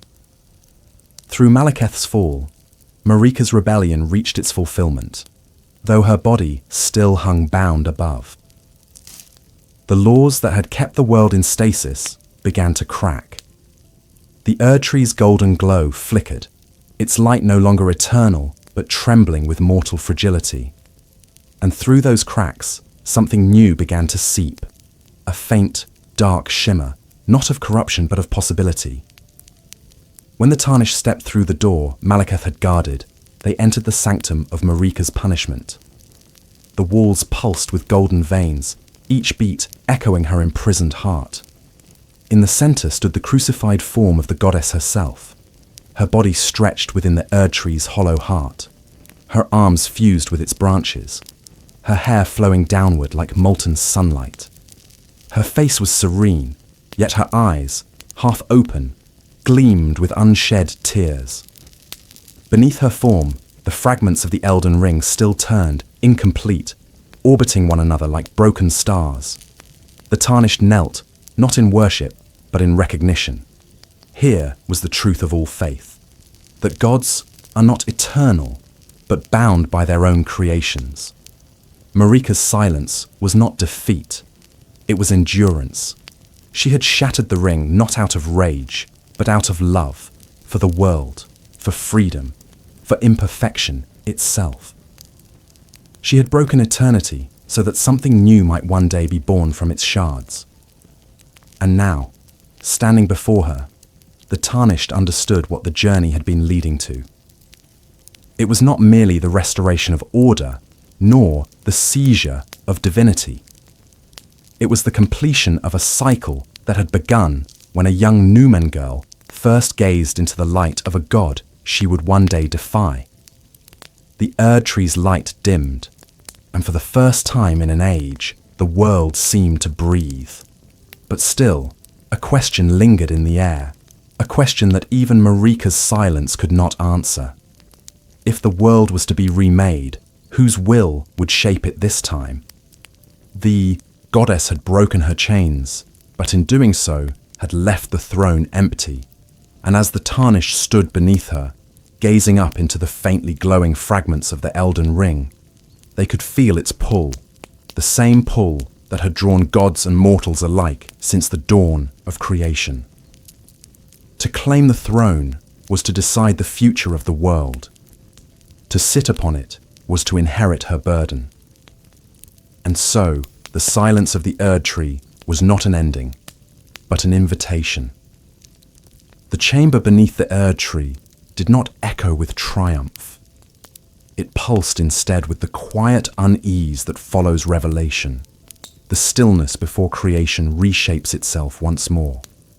The Tarnished stood beneath Marika's suspended form and felt the pulse of her essence, like the rhythm of the world itself. Every beat of that golden heart whispered history, not as words, but as memory, echoes of a time before the Erd tree, before the greater will's law, before divinity had been shaped into order. It was the memory of the crucible, the world's first form, and within its whisper lay both warning and invitation.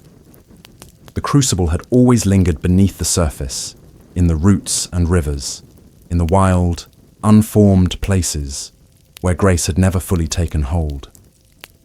Even as Marika's golden order flourished, the crucible endured in silence, waiting for its inevitable return. Now, with Malekith's fall and the release of death back into the world, that return had begun. The roots of the Erd tree, once channels of perfect grace, began to darken. Golden sap turned amber, then crimson, then black, as if the tree itself remembered the untamed vitality it had once suppressed. The Tarnished could feel it in the air, a strange mixture of decay and creation, of endings giving birth to beginnings. It was not corruption, it was life remembering its first shape. In the ages before the Erd tree, the crucible had been a realm without separation. Life, death, beast, and god flowed into one another like the mingling of waters. The Golden Order had imposed division, light and dark, mortal and divine, pure and impure. But now those divisions began to blur again. The creatures that lurked beneath the roots began to change. Spirits grew flesh, flesh became mist, and mist solidified into strange, half-formed beings. The Tarnished moved through a world waking from eternity's slumber, and for the first time, the boundaries between all things began to dissolve. From deep within the root labyrinth came a sound like breathing, a slow inhalation that seemed to draw the very air into the tree itself. Then came the exhalation, a gust that carried with it the scent of damp soil and ancient life. The Erd tree was not dying, it was remembering. The Tarnished felt the weight of that revelation press against them like gravity itself. The Golden Order had been a pause in the world's natural rhythm, a still frame in the endless motion of existence. Marika's rebellion had not destroyed the world. It had set it back into motion. Among the ruins beneath the tree, the Tarnished discovered altars older than any known god. They were carved from stone so ancient it seemed to hum with the pulse of creation. Upon their surfaces were etched the sigils of the crucible, spirals of serpents entwined with wings, human faces merging with beasts, suns collapsing into roots. Each symbol spoke of unity, of all things being one and all things being change. The Tarnished traced their fingers across the carvings and felt them stir, as though the stone itself remembered touch. For centuries, these symbols had been branded heretical by the Golden Order, yet here, at the roots of all creation, they gleamed like truth. And then came the visions. The Tarnished saw the world as it once was, not through memory, but through immersion. The Erd tree had not yet been golden. Its bark shimmered with iridescent color, reflecting every hue of creation. Its roots drank from rivers of flame and shadow. Its leaves glowed faintly with the souls of the dead, drifting down like stars into the soil. Beasts and men walked together, unshaped and unashamed. There was no grace, no sin, no separation between the living and the divine. Everything that was, simply was. It was beauty without order, harmony without law. But the vision also revealed why it could not last. Without death, life had no rhythm. Without difference, being had no meaning. The crucible was perfection through chaos, and chaos eventually devours itself. The Golden Order had been born to contain that chaos, to define it, to give it shape. And yet, by imposing that shape, Marika had only created another kind of death, stasis. Now, standing in the ruins of both systems, the Tarnished could see the truth that eluded even the gods. The world did not need to choose between chaos and order. It needed to learn how to move between them. As the visions faded, a shadow emerged from the far end of the chamber, a form that glimmered between man and beast, angel and serpent. It was not hostile, but neither was it still. Its body rippled with constant transformation, its limbs unfolding and folding, again as if trying to remember what they once were. It was one of the ancient guardians of the crucible, a being that had slumbered since the dawn of the Erd tree. Its voice came not as speech, but as resonance, vibrating through the air and the soul alike. "You seek the throne," it said, "but the throne is not a seat. It is the point between creation and end." The Tarnished raised their blade, but the Guardian did not strike. It regarded them with the patience of eternity. The goddess broke her cage, it continued, but her children built new ones. What cage will you build, mortal? What order will you call truth? The question hung in the air like a judgment.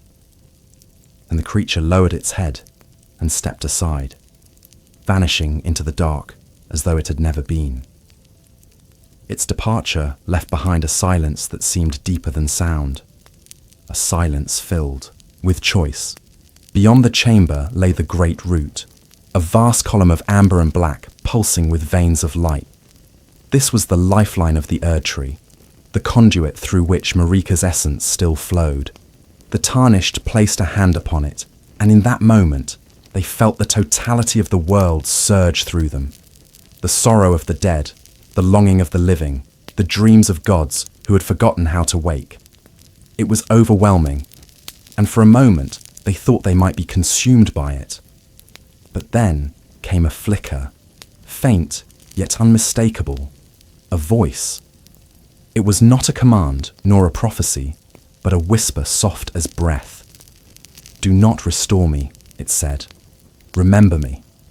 The Tarnished staggered back, unsure whether the words had come from Marika herself or from the root's memory of her. But the meaning was clear. The world did not need another eternity. It needed remembrance, the awareness that even perfection must die so that it may be born again. The goddess's silence was not absence, it was offering. When the Tarnished emerged from the roots, they found the sky above, Leyndell darkened. The Erd tree's radiance had dimmed to a dull glow, its branches shedding leaves of fading gold. Yet beneath that fading light, the earth felt alive again. The winds carried the scent of rain instead of ash. The rivers, long stagnant, began to flow. And far away, beyond the horizon, a single star moved for the first time in ages. The crucible was returning, not as chaos reborn, but as balance restored. Still, the path ahead was uncertain. The Tarnished knew that their journey was not yet done. The Erdtree had remembered its beginning, but it had not yet faced its end. Marika's will lingered, and with it, the choice she had left to those who followed: to claim the throne and shape a new order, or to reject it and let the world move forward unbound.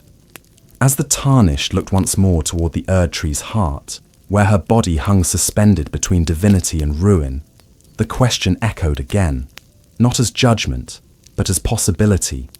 What will the world become when even gods remember how to die? The Erdtree dimmed further in the days after the crucible stirred, its golden leaves dulling into pale embers that drifted across the sky like remnants of memory. The Tarnished could feel the change in the air, the weight of divine order loosening, the rhythm of life beginning to move on its own again. Yet even as the world began to breathe, one truth remained unresolved. Mikella, the Eternal Child, still slumbered. His absence was a wound not only upon his sister Melania's heart, but upon the very possibility of renewal.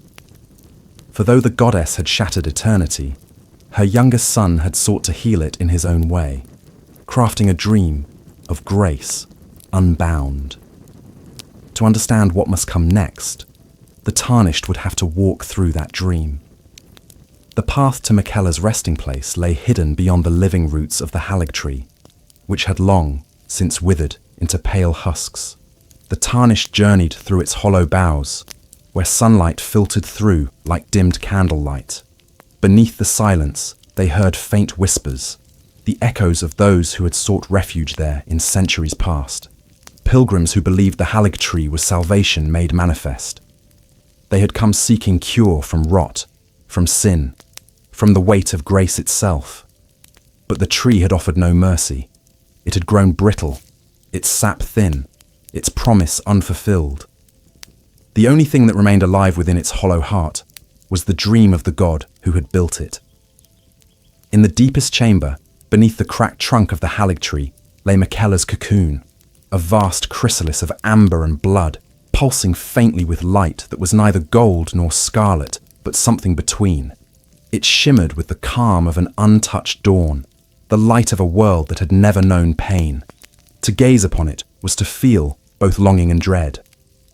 The Tarnished approached and felt the pulse beneath their feet, synchronized with their own heartbeat, as if the world itself were listening. Then, from within the cocoon, came the faintest sound, a sigh, or perhaps the echo of a dream too fragile to reach the waking world. It was said that Mikella's divinity lay not in power, but in empathy. Unlike his mother, he had not sought to command the world, only to heal it. He was the god of unfinished grace, the dream of a perfection that did not enslave. In his youth, he had woven enchantments so delicate that even the stars bent slightly toward him, drawn by the promise of gentler order. The Haligtree was his greatest act, a sanctuary where mortals and gods alike might find refuge from the tyranny of the Erdtree's light. But when he sealed himself within his cocoon, intending to complete his transformation, the world outside fell into ruin.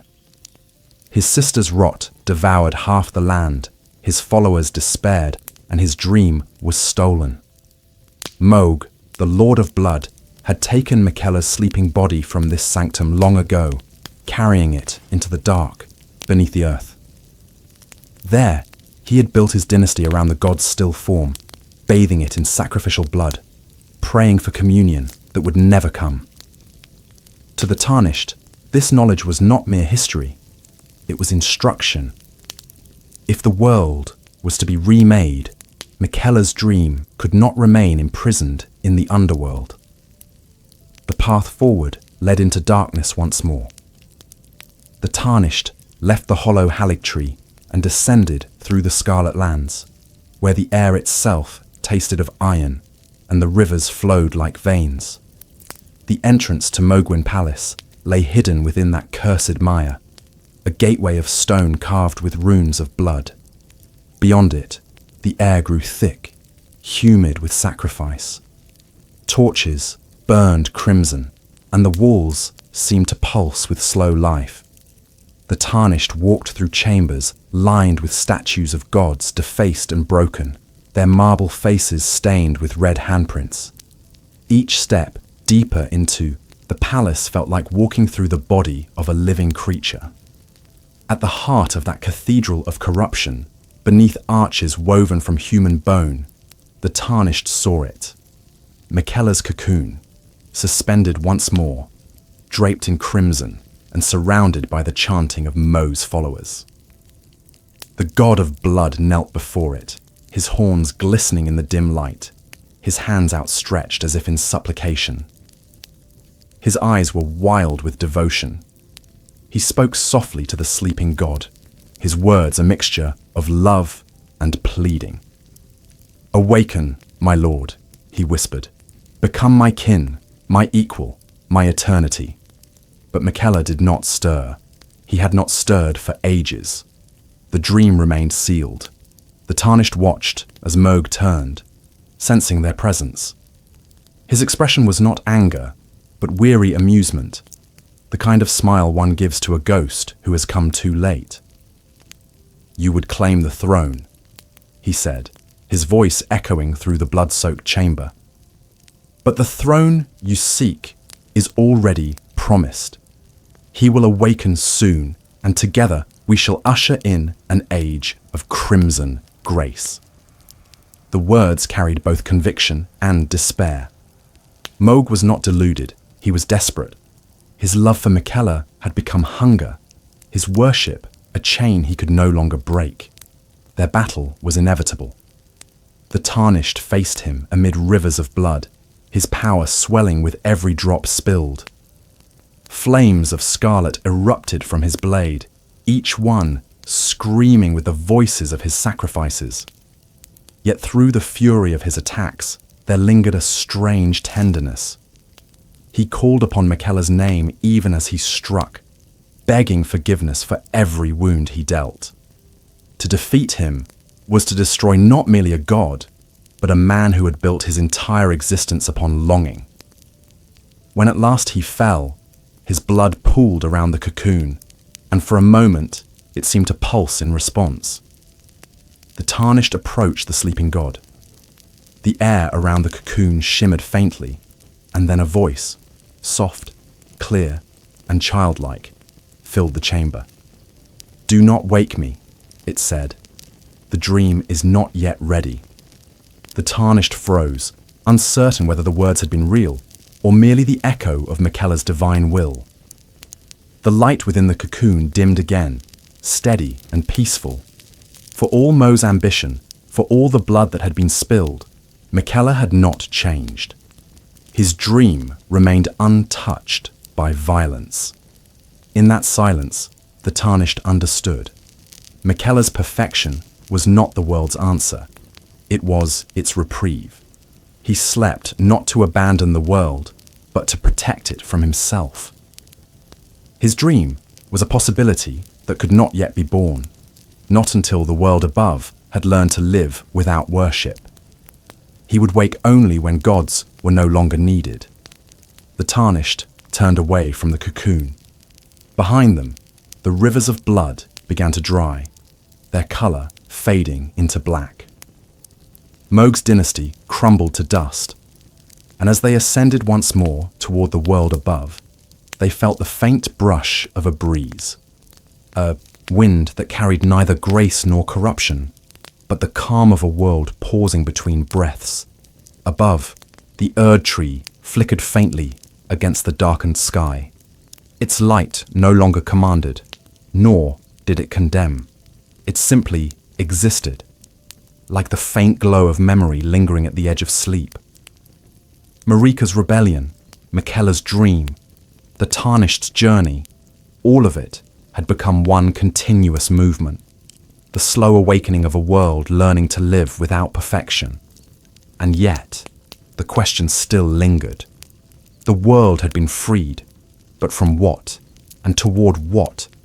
The throne still waited, empty, its promise echoing through every heartbeat of the living and the dead. The Tarnished had touched divinity and survived it. But now they stood at the edge of something deeper. A choice that would decide not just the fate of gods, but the nature of existence itself. The earth beneath the lands between had always whispered, though few listened long enough to hear. Beneath the roots of the Erd tree, deeper than the catacombs of death and the rivers of blood, a different kind of fire smouldered. A flame that did not burn gold or scarlet, but the colour of ash and ruin. It was older than the greater will, older even than the crucible itself, for it was born in the first breath of creation, when chaos gave way to form and light tore itself from darkness. This was the frenzied flame, the madness of unmaking, and in its presence all order trembled. The Tarnished did not seek it by design. Few who descend into such places do.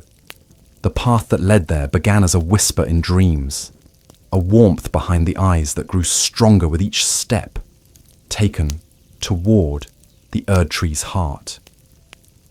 At first, it was curiosity, a desire to understand what lay beneath grace, but curiosity has always been the first step toward revelation. And revelation, in the lands between, is always perilous. Through the shattered ruins of Lanedel's lower reaches, past rivers of molten stone and hollowed roots, the Tarnished found a fissure, an opening in the world itself, bleeding faint light from below. When they descended, the air changed. It smelled not of life or decay, but of the memory of fire, as though the world remembered the day it was first born. The tunnels twisted downward in impossible geometry, their walls carved with symbols of eyes and flame, their ceilings dripping with the golden residue of grace long since burned away. At the lowest depths lay the cathedral of the frenzied flame. There was no altar, no idol, no prayer. Only a sphere of fire that floated in the air like a thought given form. Its colour was not natural. It pulsed in shades of yellow and orange that seemed to move even when one closed their eyes. The Tarnished approached, and the heat was not pain, but understanding. The flame spoke not in words, but in a presence that filled the mind, dissolving boundaries between thought and body, between self and world. And in that moment, the Tarnished knew. This was not madness, it was truth without filter. Existence laid bare. The frenzied flame was the world's forgotten wound, the scream of the first separation, the agony of creation realizing itself. To the greater will, it was an abomination, a force that refused order, that sought to burn away distinction and return all things to the primal unity of nothingness. But to those who heard it clearly, it was not destruction, but release. The Erd tree bound the world in stasis. The crucible bound it in chaos. The frenzied flame sought to free it from both, to erase the cycle entirely. As the Tarnished stood before it, visions filled their mind. Images of cities collapsing in golden light, of gods screaming as their forms dissolved into ash, of rivers boiling away beneath skies torn open by fire. Yet within that horror was something profoundly calm. No more suffering, no more longing, no more endless struggle to define and preserve. All things would end, but in that ending, all things would become one again. It was the final mercy. The flame stirred, as if recognizing the presence of will. From the shadows emerged a figure, a man, burned and broken, his body scarred by the fire's touch. His eyes glowed with the same chaotic light that filled the chamber. He was the frenzied lord, though he called himself only the guide. Once, he had been a Tarnished, perhaps not unlike the one who now stood before him. He had sought grace, found pain, and turned at last to the fire that promised peace through annihilation. "You seek the throne," he rasped, his voice like embers grinding against stone. "But all thrones burn in the end. The gods built their eternity upon your suffering. This flame would end that. It would unmake their lies, their cages, their false divisions. It would bring rest. He extended a hand, his flesh glowing faintly from within. Take it. Let the world forget itself. Let all things begin anew in fire. The Tarnished hesitated. The heat pressed closer, as though testing resolve. They could feel its pull, the simplicity of it, the perfection of surrender. The Golden Order had offered meaning through submission. The frenzied flame offered meaning through release. Both demanded the same price: selfhood. If the Tarnished accepted, the fire would consume them, not in body, but in soul. They would become its vessel, its instrument. The world would burn, not in vengeance, but in transcendence. It was not cruelty the flame promised, but equality. An end to the hierarchy that had divided gods and men. To some, that end was peace. To others, it was oblivion. But if the Tarnished turned away, they would carry the knowledge of it forever. The flame could not be unseen. It would whisper from within, a reminder that all creation rests upon the edge of dissolution. Even those who reject it carry its memory in their eyes, the faint glimmer of fire reflected in the pupils of those who have looked too deeply into the truth. For those who took its gift, the transformation was irreversible. Their eyes burned with the mark of the flame, 3 concentric rings glowing faintly beneath the skin. They no longer wept, for there was nothing left to mourn. Their voice became soft, almost kind, as though they pitied the world that still clung to form. The age of fire is mercy, they would whisper, for even gods must rest. The Tarnished left the chamber in silence, whether as vessel or as witness. Behind them, the flame pulsed once more, and for a moment, the world above seemed to tremble. Leaves fell from the Erd tree in golden showers, burning to ash before they reached the ground. Far to the east, the sea boiled faintly, its waves turning black.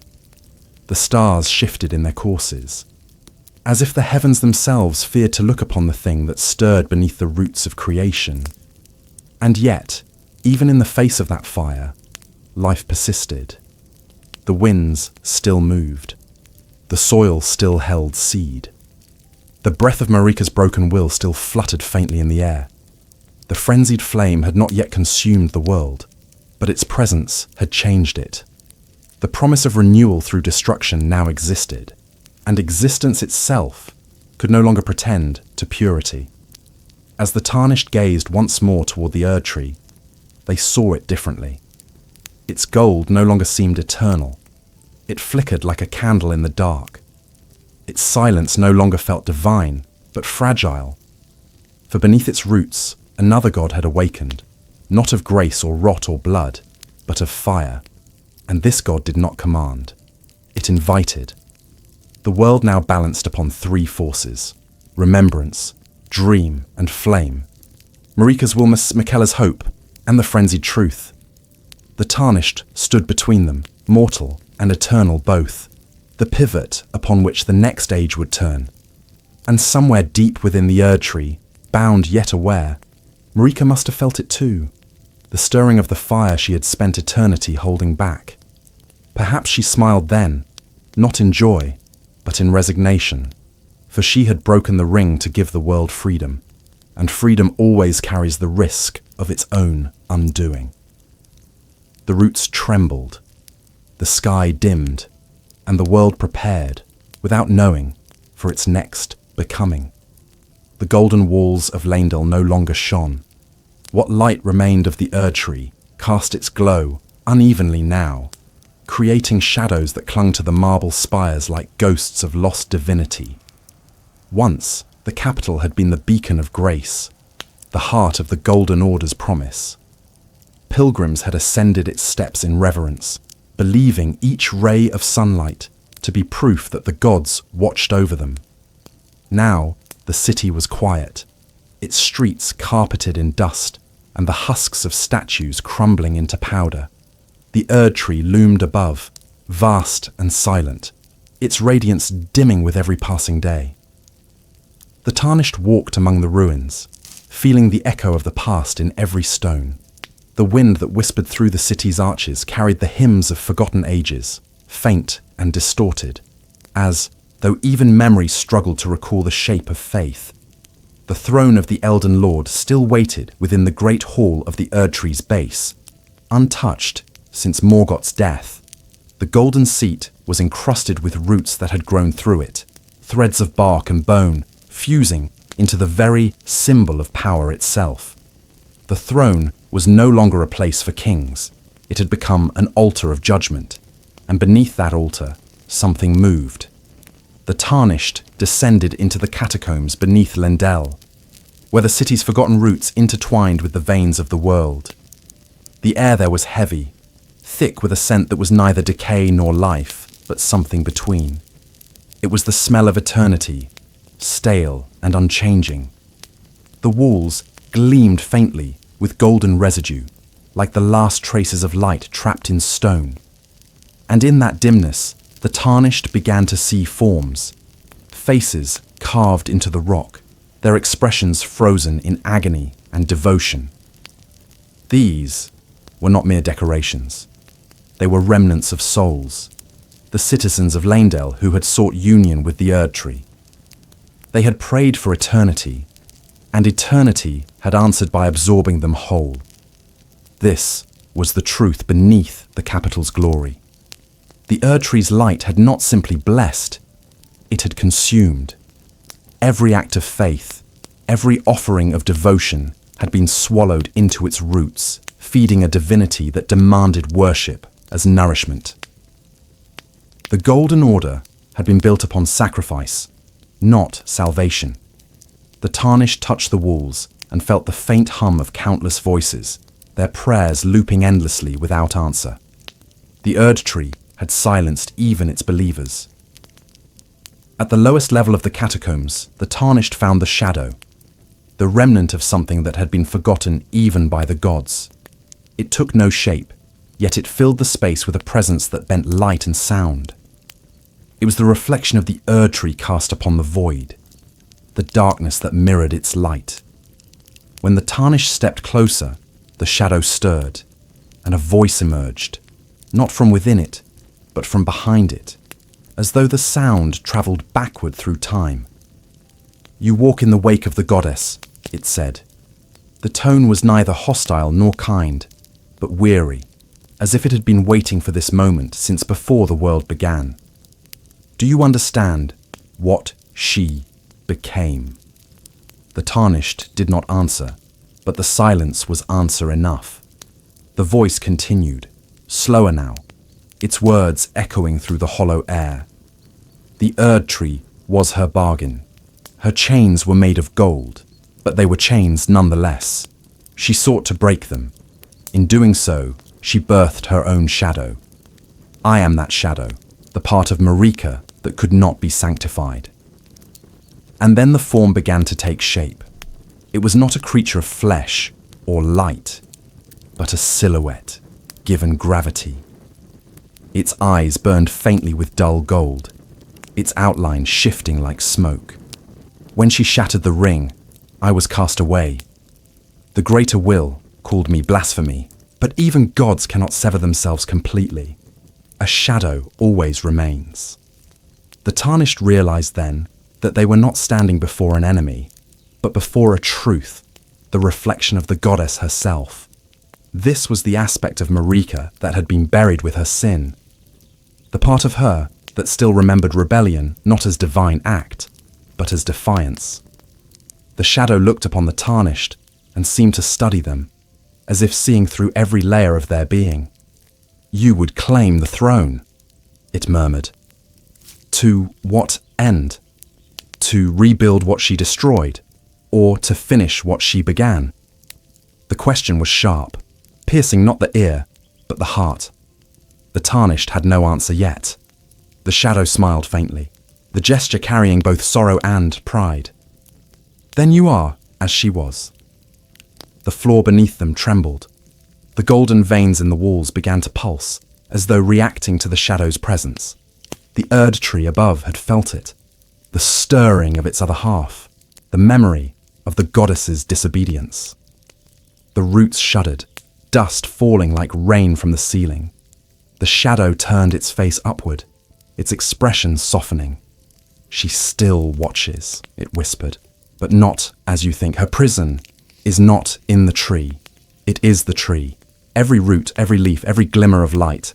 It is her body, her will stretched across eternity. She holds it together still, even in silence. And when she can hold no longer..." The voice trailed off as the air filled with the sound of distant cracking, wood and light fracturing together.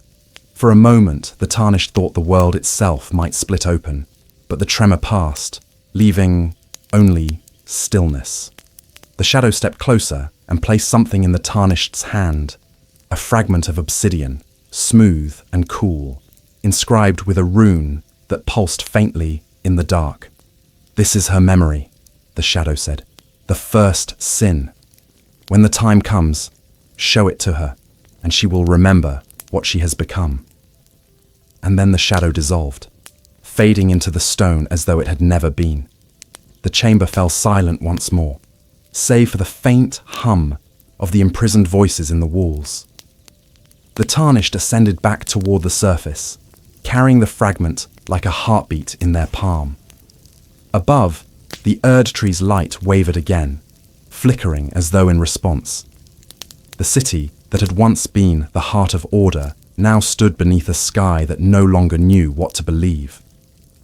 The age of gold was ending, not through battle or conquest, but through remembrance. As night fell, the Tarnished looked toward the horizon, where the faint glow of other lights, scarlet, blue, and ash, flickered like competing dreams. The world was fracturing, not because it was dying, but because it was waking. And somewhere within that awakening, the goddess stirred. Her silence no longer complete. The shadow had said she held the world together. But for how long could even a god endure the weight of her own creation?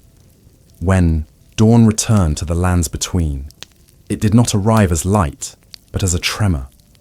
The sky did not brighten. It shuddered. The Erd tree's branches swayed without wind, shedding leaves that no longer glowed, their gold replaced by dull amber. Across plains and mountains, rivers and ruins, everything seemed to hold its breath. The goddess was stirring. Her sleep, which had lasted longer than kingdoms, was beginning to fracture. The Tarnished, who had walked through her memories and met the echo of her shadow, could feel it as surely as the pull of the tide. The world itself drawing in, preparing for something immense and irreversible. The first sign was the sound. Deep beneath Lanedell, where the Erd tree's roots met the remnants of the crucible, a low hum began to rise. It was not song nor thunder, but the vibration of existence remembering itself. The sound moved upward, through the roots, through the soil, through the air. In the distance, mountains rumbled, the seas stilled, and even the stars seemed to tremble in their courses. It was as though every atom of creation waited for the goddess to open her eyes. Within the Erd tree's hollow heart, Marika hung as she always had, bound by light, her form both divine and broken. Yet the stillness that had defined her for ages was gone. Her fingers twitched. The golden sap that coated her limbs began to run like liquid again, dripping in slow streams that glowed where they fell. The fragments of the Elden Ring that orbited her form pulsed in rhythm with her heartbeat. They did not assemble nor scatter, but hovered uncertainly, as if unsure whether the world should remain broken or be made whole once more. To the watchers outside, the priests who still clung to their failing faith, the spirits who remembered her name, the Tarnished who had carried her will without knowing, it was as if the Erd tree itself sighed. The air grew warm, and from within the great trunk, a faint voice began to resonate. It was not speech, not yet. It was thought made sound. It filled the minds of all who still bore fragments of grace, awakening memories they did not know they had. Some fell to their knees in awe. Others fled in terror. The Tarnished, standing before the great gates of the Erd Tree once more, felt that voice within their soul. It was not command, nor plea, but remembrance. "You have come far," it seemed to whisper. "You have seen what I hid. You have touched what I feared. Tell me, what remains when gods have fallen?" There was no answer, for the question was not meant to be answered. It was meant to be understood. The Tarnished stepped closer to the sealed gates. Once, the flames of divine fire had barred their passage, but now the gold was thin, the barriers trembling. The fragment they carried, the obsidian rune given by Marika's shadow, glowed faintly in their hand. As they raised it toward the gate, the fire receded, hissing softly like water meeting stone. The doors, which had not moved since the Age of Grace began, opened with a sound like thunder drawn in reverse. Inside, the air shimmered with light that was neither gold nor white, but something gentler, a radiance that seemed to pulse with breath, as though the world itself were inhaling after centuries of silence. The Tarnished entered, and the vast interior stretched before them like the inside of a heart, its walls alive with veins of luminescence. At its center, upon an altar of living root, hung Marika. Her form was both terrible and beautiful. Her body, half divine and half ruin, was fused to the living wood, her veins glowing faintly beneath translucent skin. Her face was calm, her eyes closed, but around her the fragments of the Elden Ring drifted in slow, mournful orbit. For the first time, the Tarnished could see that she was not merely imprisoned, she was sustaining the world. Her pulse was the rhythm of the lands between, her silence the boundary that kept chaos at bay. Every breath she took kept the Erd Tree from collapsing entirely. The Tarnished knelt, not in reverence, but in recognition. They had walked through her history, through her rebellion, her sorrow, her children's ruin. They had seen the cost of eternity and the futility of divinity. And now, standing before the mother of all, they felt the paradox that had defined her existence. Love turned to burden. Faith turned to cage. A voice filled the chamber, faint and clear, echoing from everywhere and nowhere. It was Marika's voice, but not as it had once been. It was softer, more human. "Long have I held this world together," she said. "I broke the ring to free it from the order of the greater will. Yet in breaking it, I became its prison. All that is remains through my suffering. All that ends does so through my will. But I am weary." Her eyes opened then, twin suns dimmed by sorrow. They met, the Tarnished's gaze, and in them there was no divinity, only infinite fatigue. "I remember you," she whispered. "All of you, the lost, the exiled, the faithful who forgot why they prayed. You who were banished by my command, and yet returned by my hope. You are my answer." The air vibrated as she spoke. The fragments of the Elden Ring shone brighter, circling her in widening arcs. The greater will has turned its gaze elsewhere. The world stands upon the edge of its own making. You, who have walked through ruin and flame, may shape it as you choose. But know this: every order born of my light will one day break as I have broken. Every perfection will become prison. Every god will one day fall to silence. Her voice faltered then, and for a moment she seemed less goddess and more woman, a being who had lived too long, carried too much. "I have watched my children devour one another," she said. I have seen grace turn to greed and worship become hunger. I do not hate them. They are what I made them, echoes of my longing for meaning. The Tarnished took a step closer. The shadow's fragments still glowed faintly in their hand, pulsing in time with Marika's heartbeat. As its light touched her, something changed. Her expression softened. She looked down at her own hands, as though seeing them for the first time. "I remember now," she said. "I was not made to rule. I was made to love. The greater will took that love and forged it into law. And when I saw what my love had become, I shattered it." The Erd tree trembled. Its branches cracked, sending showers of golden dust into the air. Across the lands between, rivers shifted and mountains sighed. The goddess was awakening fully now, and the world could not contain it. Her voice rose, filling every corner of creation. "I have held this shape too long. Let the world remember what it was before me. Let it remember change." The light around her grew blinding, and the Tarnished shielded their eyes. When it faded, the goddess was still, her form dim but peaceful. The fragments of the ring drifted freely now, no longer tethered to her will. For the first time in countless ages, Marika was silent, not bound, not imprisoned, but resting. Outside, the Erd tree's light began to shift. Gold gave way to deep amber, then to soft silver. Its leaves fell in slow cascades, each glowing faintly as they touched the ground. The priests who still watched wept without knowing why. The world was changing, not through conquest nor destruction, but through release. The Tarnished stood alone in the hollow heart of the goddess and understood that this was not an ending, but a beginning born from surrender.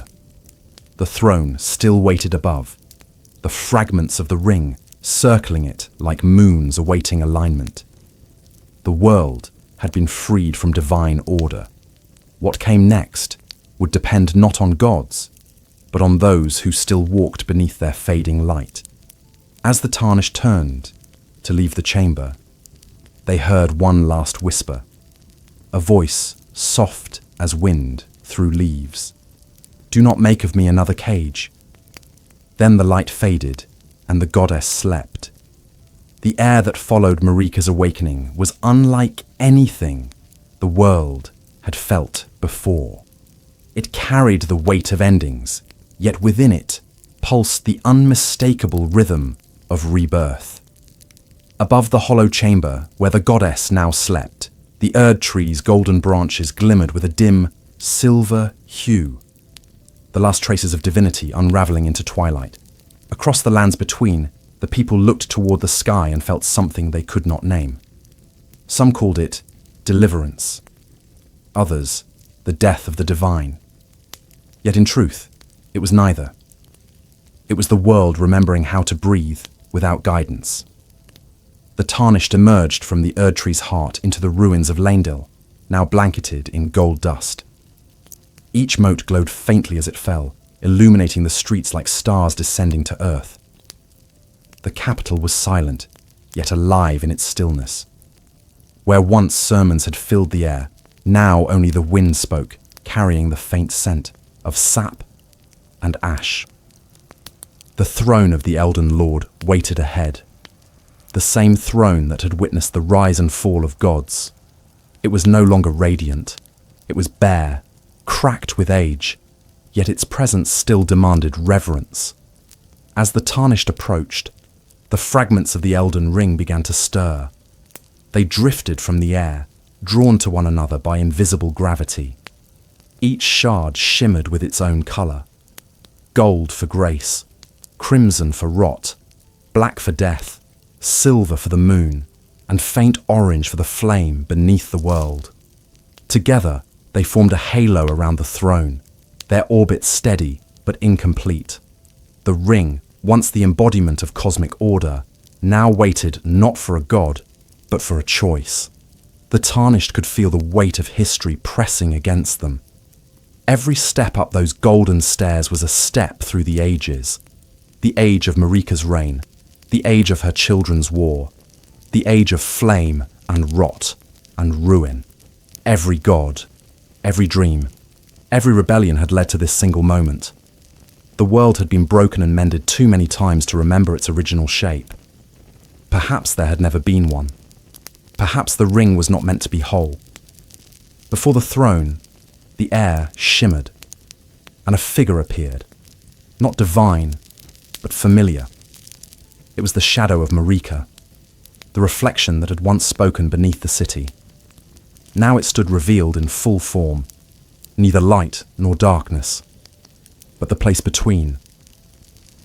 "You have come farther than any before," it said, its voice a harmony of countless tones.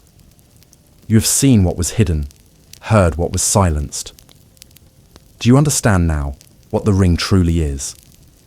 The Tarnished said nothing, but the question hung heavy in their mind. The shadow smiled faintly, as though it already knew. "It is not power. It is not grace. It is memory, the memory of every will that ever sought to shape the world. To mend it is to choose whose memory shall endure. To break it again is to let them all fade." The fragments of the ring pulsed as it spoke, their light intensifying, reacting to the presence of decision. "Marika broke the ring to give you this choice. The greater will sought order. Her children sought dominion. The frenzied flame seeks release. And you, what do you seek, child of ash and ruin?" In that moment, time seemed to still. The Tarnished could feel the pull of every path stretching out before them. Like veins through the world, the golden path called softly, promising restoration, the return of grace, the rebuilding of the golden order, a world governed by light and law. To choose it would be to honor the goddess's legacy, to mend what she had shattered. But in that choice lay the risk of repetition, another cycle, another eternity, another cage. The crimson path of rot shimmered faintly to the east, whispering of rebirth through decay. Millennia's gift was not grace, but transformation, the acceptance that life must bloom, wither, and bloom again without end. To choose this was to let the world evolve beyond the gods, to embrace imperfection as its highest truth. The silver light of the moon glowed faintly to the north, the legacy of Rani's defiance. It promised cold freedom, a world untouched by divine will, where the stars, not the Erd tree, guided destiny. It was the path of distance, of selfhood unbound by devotion, yet it was also the path of solitude, for to choose it was to exile divinity itself from the realm of man.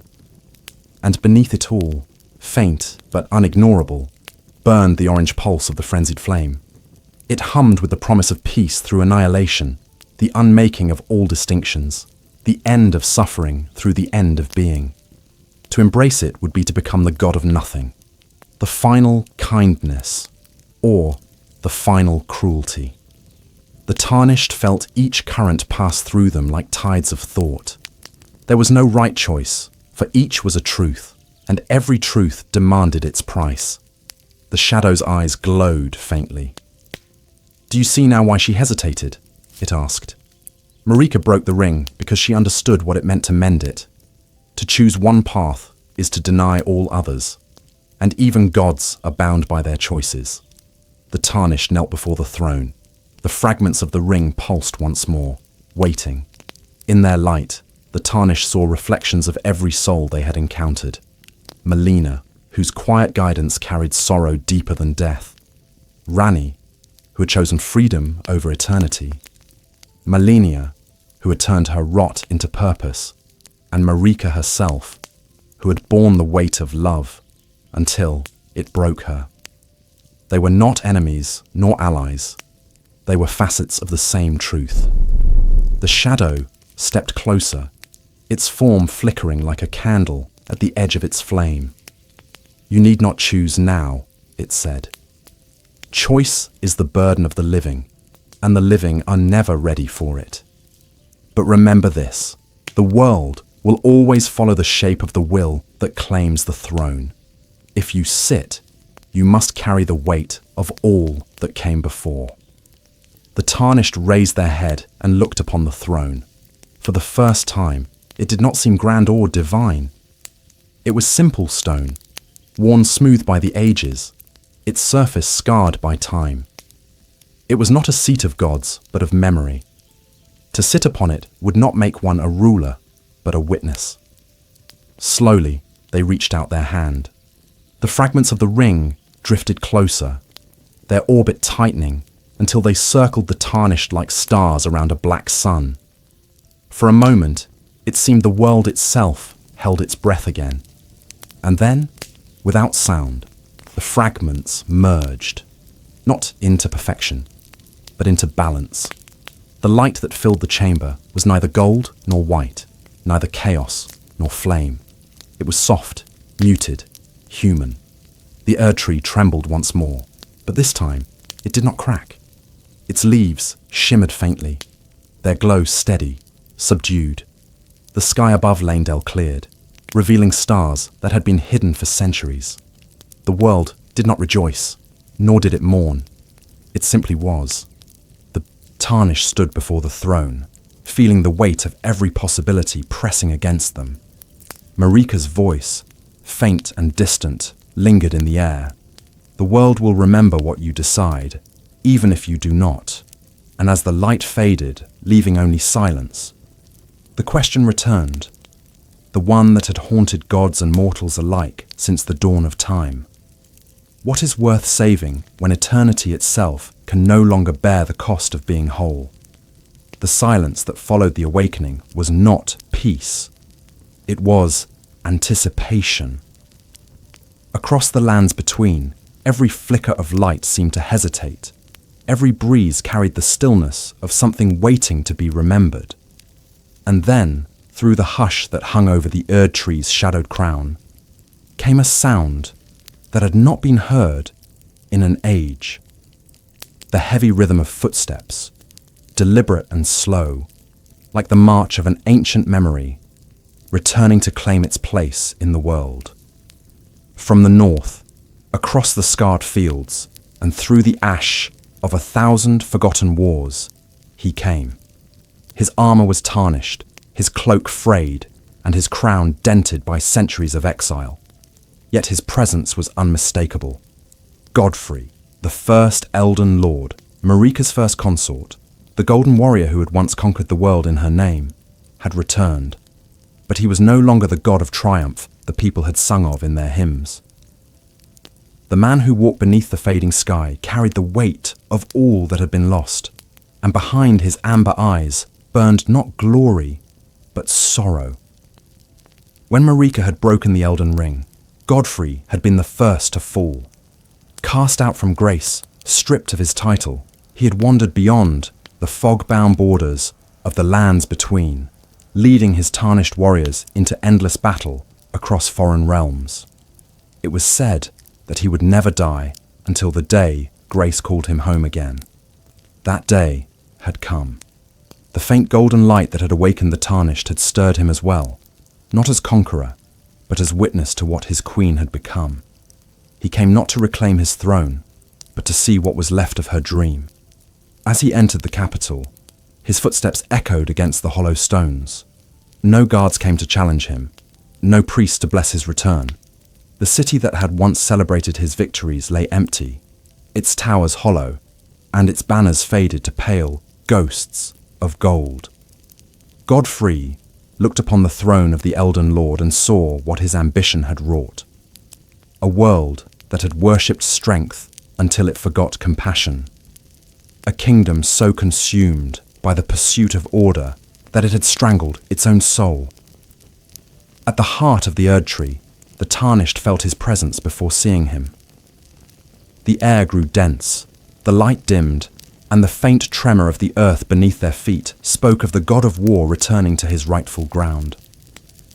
When at last he appeared, framed by the fractured gates of the divine hall, he seemed both larger and smaller than legend. His golden aura was faded, his once radiant armor streaked with shadow.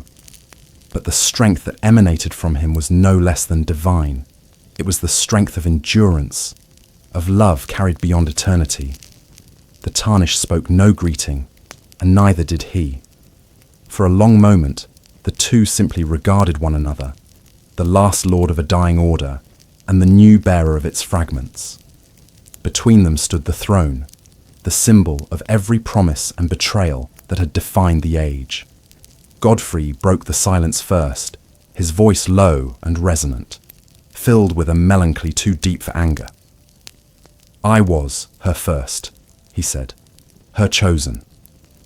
Together we built this world upon the bones of the old, and when it was done, when the wars were won and the gods had bent their knees, she cast me aside." He did not speak it as accusation, but as confession. "I thought I understood her," he continued, "but I see now, I was only her sword. Her dream was never victory, it was freedom, and I, in my strength, became another chain." The Tarnished watched him, the fragments of the Elden Ring still circling faintly in the air. Godfrey's gaze shifted to them, studying the glow. "So, she chose you," he said, his voice softening.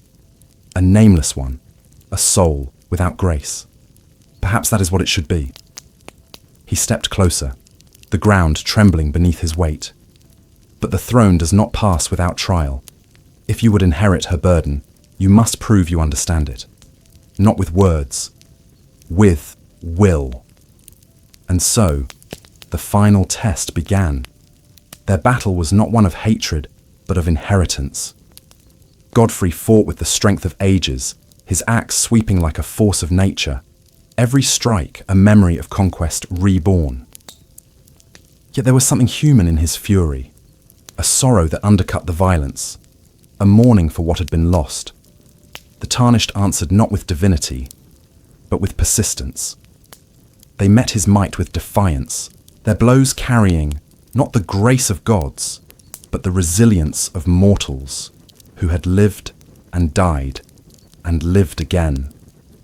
The clash of their weapons echoed through the hollow Erd tree, through the roots and stones, through the veins of the world. The battle became a language, a conversation in which neither sought dominance but understanding. Godfrey's golden light flared with each strike, but with every wound he took, it dimmed, replaced by something rawer: truth.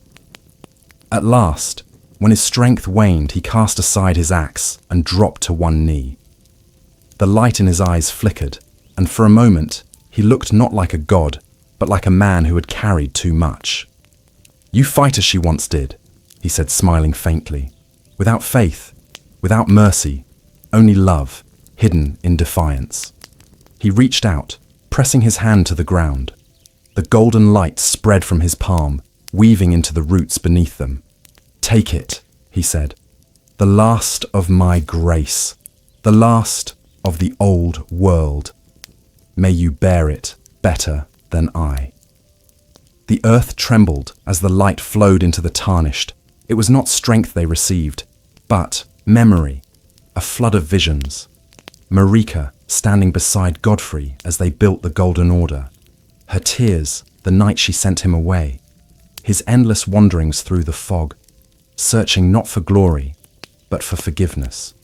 When the light faded, Godfrey was still, his form dissolving into motes of gold that drifted upward, joining the roots of the Erd tree. In the silence that followed, the Tarnished knelt beside the spot where he had fallen. For all his pride and failure, Godfrey had been the last living link to the world Marika had tried to save. His passing marked the final end of the old age. The Erd tree stirred once more. Its branches creaked, and the faint glow of its heart pulsed in time with the rhythm of the world. The Tarnished rose and looked toward the throne. The path was clear now. No gods remained to test them, no faiths to guide them. The choice was their own. But as they stepped forward, a voice whispered faintly through the air, not Marika's, nor the Shadow's, but one deeper, older. Even the strongest roots must die to feed the new. The words carried neither promise nor threat. Only inevitability. The Tarnished hesitated, the fragments of the ring hovering before them like waiting stars. Behind them, the last echo of Godfrey's presence faded into silence. Before them, the future unfolded, limitless, uncertain, and their own. The age of grace had ended. The age of will had begun. The battle with Godfrey left the world trembling. The ground itself seemed to remember his footsteps, the ancient rhythm of conquest lingering like thunder after a storm. When his light faded, when even his voice dissolved into the quiet murmur of the roots, the silence that followed was not peace, but expectation. The Erdtre's branches shuddered against the heavens, and for the first time since creation, the sky cracked. It began as a line, thin and pale, like a scar drawn across the firmament. Then it spread, splitting the blue and gold of eternity into fragments of colour. Through the fissure, light poured, not the warm gold of grace, but a cold, colourless brilliance that seemed to expose everything it touched. The people of the lands between looked up in awe and terror, for the sky had always been immutable, the ceiling of the divine order. Now it fractured like glass. The Tarnished stood at the base of the Erdtree, gazing upward as the heavens opened. They could feel the shift within the air, the faint hum of something vast and unseen turning its attention back toward the world. The greater will, absent for centuries, was watching again. It had felt the death of its first champion. It had felt the goddess stir, and now it looked upon its broken creation and the mortal who stood before its throne. The air grew heavy, filled with pressure that was neither wind nor weight. The Tarnished's vision blurred, the edges of the world bending inward. From the light above came a voice, distant yet immediate, echoing in every atom of being. "You have done what she could not," it said. "You have awoken the god who defied me, and yet you stand unclaimed. Why do you hesitate?" It was not anger that filled the voice, but curiosity, the tone of a being that did not understand refusal. The greater will had no form.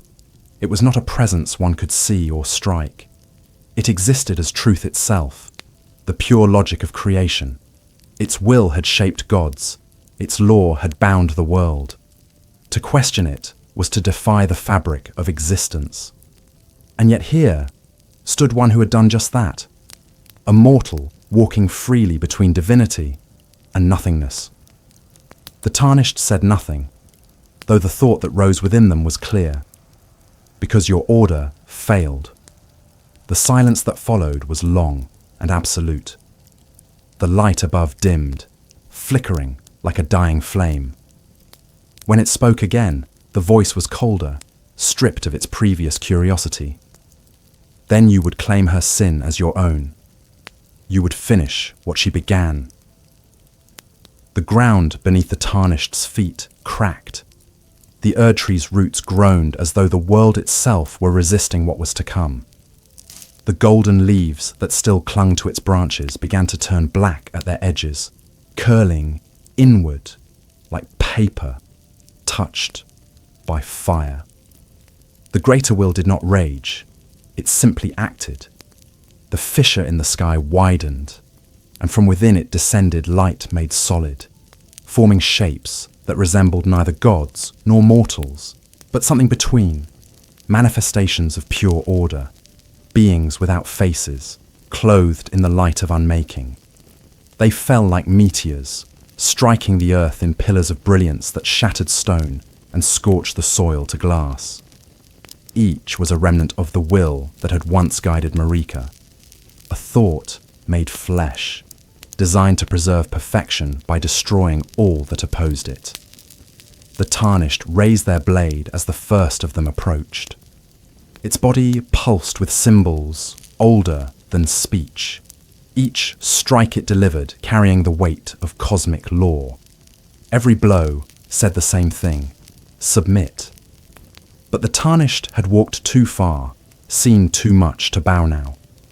They met the creature's light with steel, its perfection with defiance.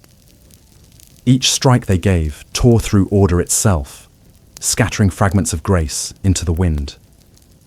One by one, the manifestations fell, dissolving into the same golden dust that had once sustained the Erd tree. But for every one that fell, another rose. The sky was no longer sky. It was a wound from which eternity bled. The battle stretched beyond sight and sound. The air was filled with light and ruin, with the echoes of gods who had never known defeat. Yet amid the chaos, the Tarnished moved with purpose, guided not by rage, but by understanding. This was not rebellion, it was correction. The world could not begin anew, while the shadow of the greater will still lingered over it. The age of gods had been a cage of light, and cages must break before they can open. At last, when the final manifestation fell, the fissure above began to close. The light withdrew, retreating as though unwilling to witness its own failure. The sky darkened, not to night, but to a soft, deep grey, the colour of the moment before dawn. For the first time, the heavens belonged to the world again. But the cost was immense. The Erd tree, wounded by the struggle, began to wither. Its branches curled inward, shedding their remaining leaves in a storm of gold and ash. The glow that had once bathed the lands between flickered and dimmed, leaving only the faintest outline of its colossal form against the sky.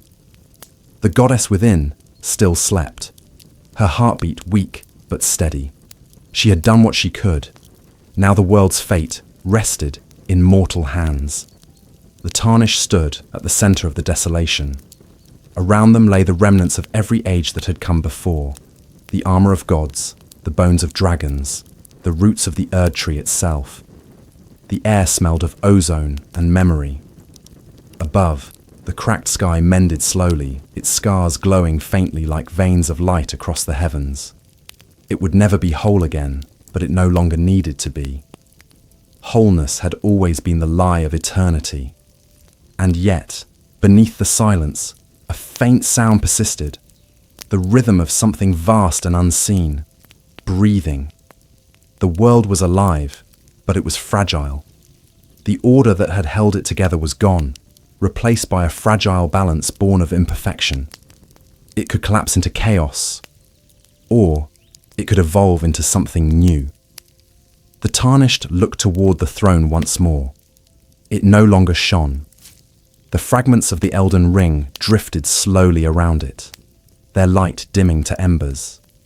The seat of divinity was now nothing more than stone and memory. But as the Tarnished approached, they felt something stir within themselves. Not the call of gods, nor the hunger of power, but the quiet pulse of possibility. They had defied the greater will. They had freed the goddess. They had survived the fire. And now, standing beneath the broken sky, they understood what Marika had meant when she whispered her final plea. Do not make of me another cage. To rule was to repeat. To end was to erase. But between them lay the narrowest path of all. The choice not to choose. To let the world exist without divine command. To leave it open, imperfect, alive. As the wind moved through the empty city, carrying the scent of ash and soil and faint sap, the Tarnished closed their eyes. The throne waited, silent. The world waited, awake. And somewhere in the distance, the first cry of a newborn echoed across the still air, a sound both fragile and eternal. Proof that life, unshaped by gods, would go on. When the first cry faded into the trembling air, it left behind an echo that rippled across the lands between, soft yet profound. It was the sound of life unbound by grace, a world awakening without guidance. The gods were gone, or sleeping, and the Erd tree stood hollow but still breathing.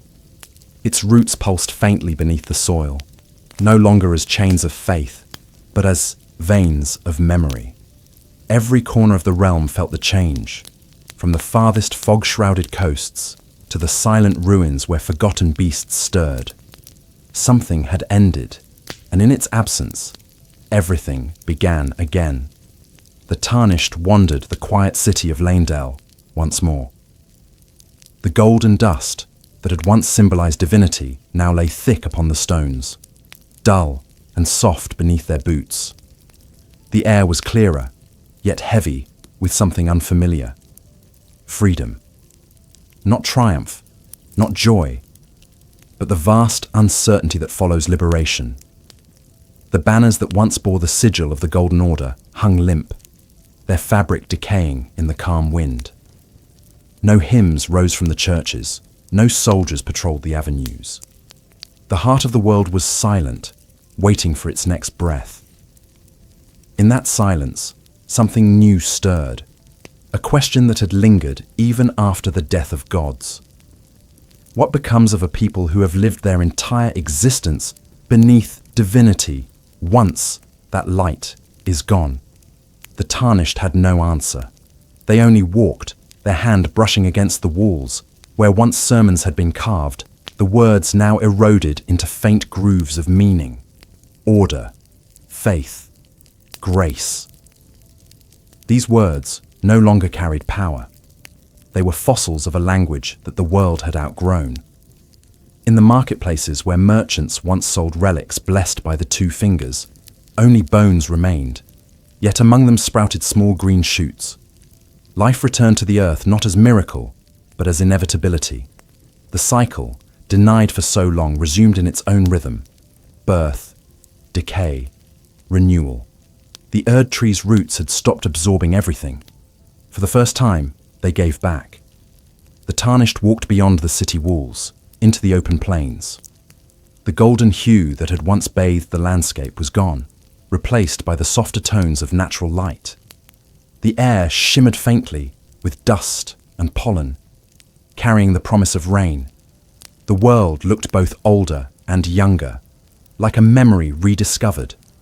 And as they travelled, they began to see others emerging from the shadows, the remnants of the lands between, those who had survived the fall. They were not radiant or monstrous, not divine or damned. They were simply human. Some were knights who had cast aside their golden armour, their eyes dull with exhaustion but alight with curiosity. Others were sorcerers from the Academy of Raya Lucaria, now freed from their eternal debates about the stars and their influence. Peasants, exiles, prophets, all gathered on the plains, drawn together not by faith, but by instinct. They did not speak of rebuilding the Golden Order, nor did they kneel before the Erd tree. They only looked to one another, and in their silence found something deeper than worship: companionship. A woman approached the Tarnished then. Her face was lined with age and sorrow, yet her gaze held the same calm resolve the Tarnished had seen before, long ago, when Grace first called them. It was Melina. Though her body was thin and her flame dim, her eyes were bright with understanding. "So this is what remains," she said softly, looking toward the sky that no longer shimmered with divinity. "A world without gods." The Tarnished met her gaze and said nothing. Melina smiled faintly.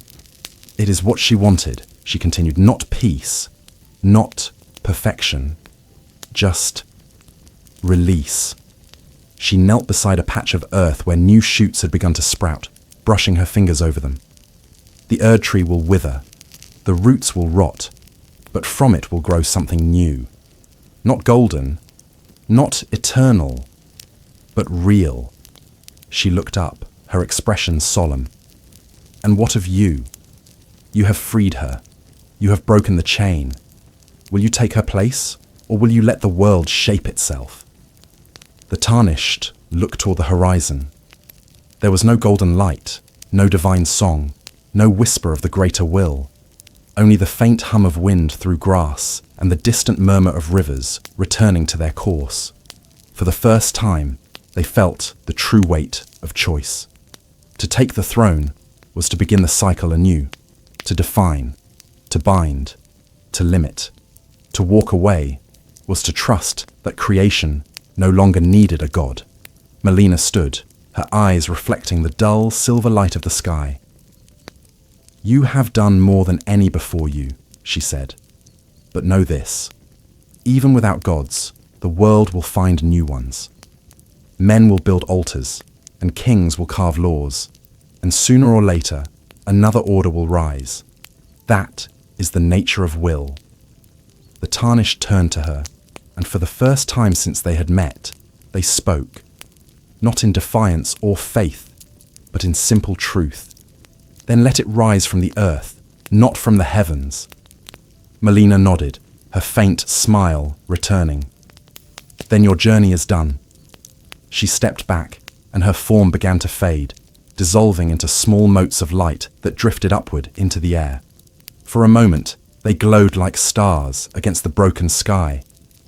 Then, they vanished. The Tarnished stood alone once more, the plains stretching endlessly before them. They could still feel the faint pulse of the Erdtree behind them, a dying heart whose final beats would echo for centuries. But beyond it lay something greater, the unshaped future. The people who gathered on those plains would not call it a new age.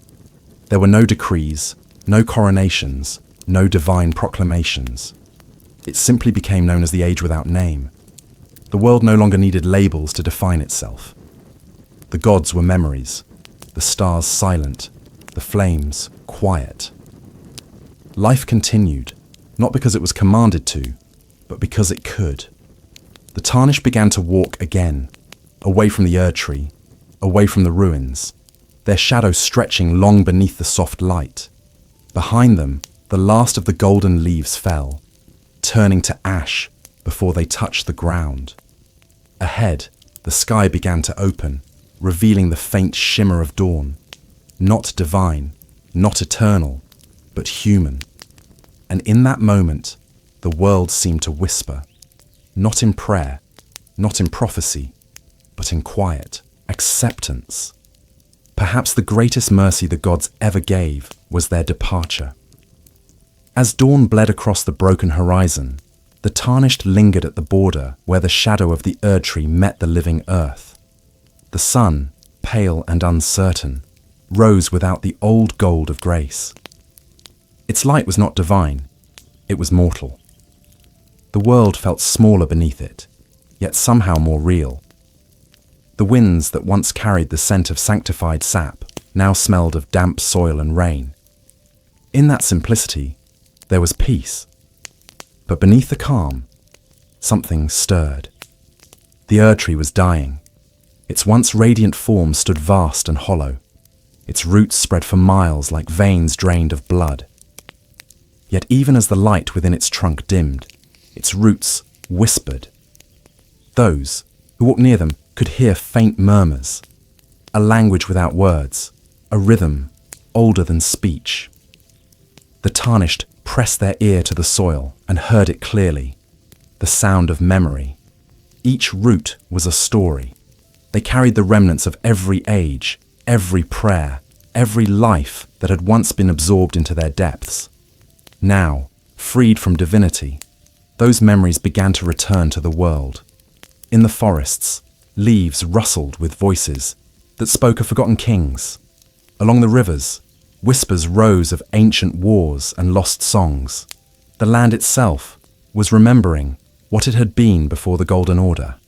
Alive, chaotic, unbound. The Tarnished wandered through that sound, each step guided by echoes of the past. They came upon a great fissure in the earth, where one of the Erdtree's roots had split, exposing its core. Within the dark hollow glowed veins of pale amber, pulsing faintly. The air around it was heavy with warmth and sorrow. The Tarnished placed a hand upon the living wood, and in that instant, visions flooded their mind. They saw Marika's face, not as goddess, but as mother. Her eyes filled with love and terror as she held the fragments of the Elden Ring, knowing what she must do. They saw Godfrey kneeling before her, his strength fading as she whispered words of apology. They saw Miquella, cocooned in light, dreaming a world without suffering. And Melania, standing before him, her body rotting, yet her heart unbroken. They saw Rani, staring into the void of the stars, rejecting both grace and flame to find her own truth. And they saw themselves, walking through it all, neither savior nor destroyer, but witness. When the vision faded, the Tarnished felt tears upon their face, though they did not remember weeping. The root beneath their hand pulsed once more, and from within it came a final whisper. "Remember us kindly." The voice was soft, unmistakably Marika's, yet gentler than it had ever been. It carried no command, no divine weight, only longing. The Tarnished bowed their head. "I will."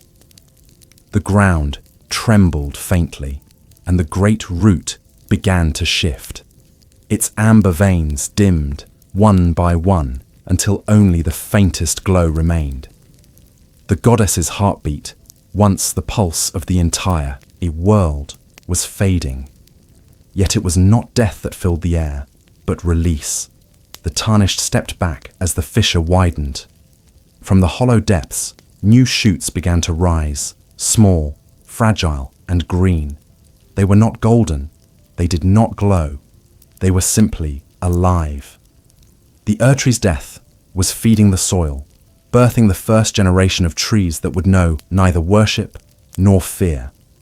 Each leaf that sprouted carried within it a trace of what had been lost, transformed into something new. The people who had gathered on the plains came to witness this quiet miracle. They knelt not in prayer, but in wonder. Children reached out to touch the leaves, and where their fingers met the sap, faint warmth spread. Not grace, but the simple recognition of life. For the first time in memory, the people of the lands between looked not upward, but inward and around, finding meaning in the soil, the wind, and one another. The Tarnished remained apart from them, standing upon a ridge where the last light of the Erdtree brushed their armor. They thought of all they had seen, the wars of gods, the fury of flame, the whispers of shadow. It had all been a cycle of yearning, each divine being trying in their own way to perfect what could never be perfect. And now, in the quiet aftermath, the truth was clear. The world had never needed gods. It had only needed time. Yet even in freedom, remnants of the old world lingered. Far beyond the plains, near the ghost-lit ruins of the Halig tree, strange lights began to flicker. They danced above the water like will-o'-the-wisps, silent yet watchful. Scholars who followed them claimed to hear Miquella's name upon the wind. Others swore that beneath the waves of Lake Leonia, faint blue radiance still shimmered, Rani's star, keeping its lonely vigil. The gods were gone, but their dreams had not yet faded. The Tarnished turned toward the horizon. They could feel it, the faint tension that always preceded the birth of a new age. The Erdtree's shadow would one day disappear, consumed by growth and time. But the whispers beneath the roots would endure, reshaped by every passing generation. Each mortal who walked the earth would inherit those echoes, not as command, but as memory. That was the true legacy of the goddess, not the rule of grace, but the persistence of remembrance. The Tarnished knelt once more beside the dying root, pressing a hand to the soil.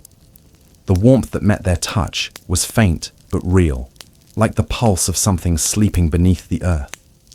Perhaps, in time, the Erdtree would become the foundation for something greater, not divine, but natural. Perhaps its memory would linger in every leaf, every stream, every heartbeat. As night fell, the plains glowed softly with fireflies, their light reflecting upon the new saplings. The people began to hum old songs, melodies once forbidden, now free. The Tarnished listened, letting the sound wash over them like rain. For the first time in all their long journey, they felt no pull toward destiny, No weight of prophecy, only stillness. They closed their eyes, and in that silence, they heard one last whisper beneath the ground, a promise older than God's, spoken by the world itself. Nothing dies, it only changes shape. The night after the Erd tree's final heartbeat was long and silent, yet within that stillness lingered the faintest shimmer of light, a single ember floating through the dark, carried by the wind. The people called it the last flame of grace. It drifted aimlessly, flickering like a firefly, its glow pale and uncertain. Some claimed it was the remnant of Marika's will. Others said it was the final breath of the greater will itself. But to those who had seen gods rise and fall, it was simply what remained when divinity passed into memory. The Tarnished followed its light through the plains. It moved slowly, never faltering, guiding them across the quiet landscape, as though retracing the steps of their own past. The ruins of churches lay scattered, their bells long silent. The statues of saints and lords had begun to crumble, faces worn smooth by rain. Each fragment of the world now bore the same message. Everything that sought to last forever must one day fade. Yet the fading was not despair, it was peace. As the Tarnished walked, the flame led them toward a familiar place, the chapel of anticipation, where their journey had first begun. The sea roared beneath the cliffs, its waves dark and slow. Once, they had been cast down here as a nameless exile, marked by failure. Now, they returned as the last witness to an age undone. The flame hovered above the chapel's broken altar, illuminating the dust that drifted in the air like motes of memory. The Tarnished knelt before it. Its light flickered upon their armor, tracing the long scars left by battle and time. For a moment, they saw within it every soul they had met upon the path, the faces of allies and enemies, gods and mortals alike. Melina's calm smile, Ranni's cold resolve, Millennia's silent suffering, and Marika's endless sorrow, all shimmered within that small, trembling flame. It was as if the light itself remembered. The Tarnished reached out, and the flame drifted closer, hovering just above their palm. It gave off no heat, only the faint pulse of a heartbeat that did not belong to flesh. As they gazed into it, they felt not power, but clarity. The light carried within it the story of the world, the endless rhythm of creation and decay, will and surrender. And for the first time they understood what grace truly was. It had never been the gift of gods, but the persistence of hope. The flame began to speak, not with words, but with feeling. It carried the echo of Marika's last thought, soft and fragile, like the edge of a dream. The world no longer needs my hand. Let it find its own light. The Tarnished closed their eyes, and in that moment, they knew what they must do. They stood, holding the flame aloft. It pulsed once, brighter, and the wind caught it, drawing it upward. It drifted into the air, rising above the chapel's ruined walls, climbing higher until it vanished among the stars. The Tarnished watched it go, knowing it would not return. Grace had ended, not in destruction, but in release. The world would no longer be guided by divine radiance. The Erd tree would no longer dictate who was worthy to rise and who must fall. The lands between belonged, at last, to those who lived within them. The next morning dawned grey, yet alive. The air was thick with the scent of wet soil and wildflowers, the kind that had once been trampled beneath the roots of the Erd tree. The Tarnished walked through fields where golden saplings had fallen and found new life as simple trees. Birds returned to branches that no longer gleamed, their songs weaving through the ruins like gentle hymns. The world was not perfect, but it was healing. As they journeyed, the Tarnished came upon a small settlement built upon the ruins of an old church. Its people were humble. A few farmers, a blacksmith, children chasing shadows through the grass. They had no need for grace, no prayers to the gods.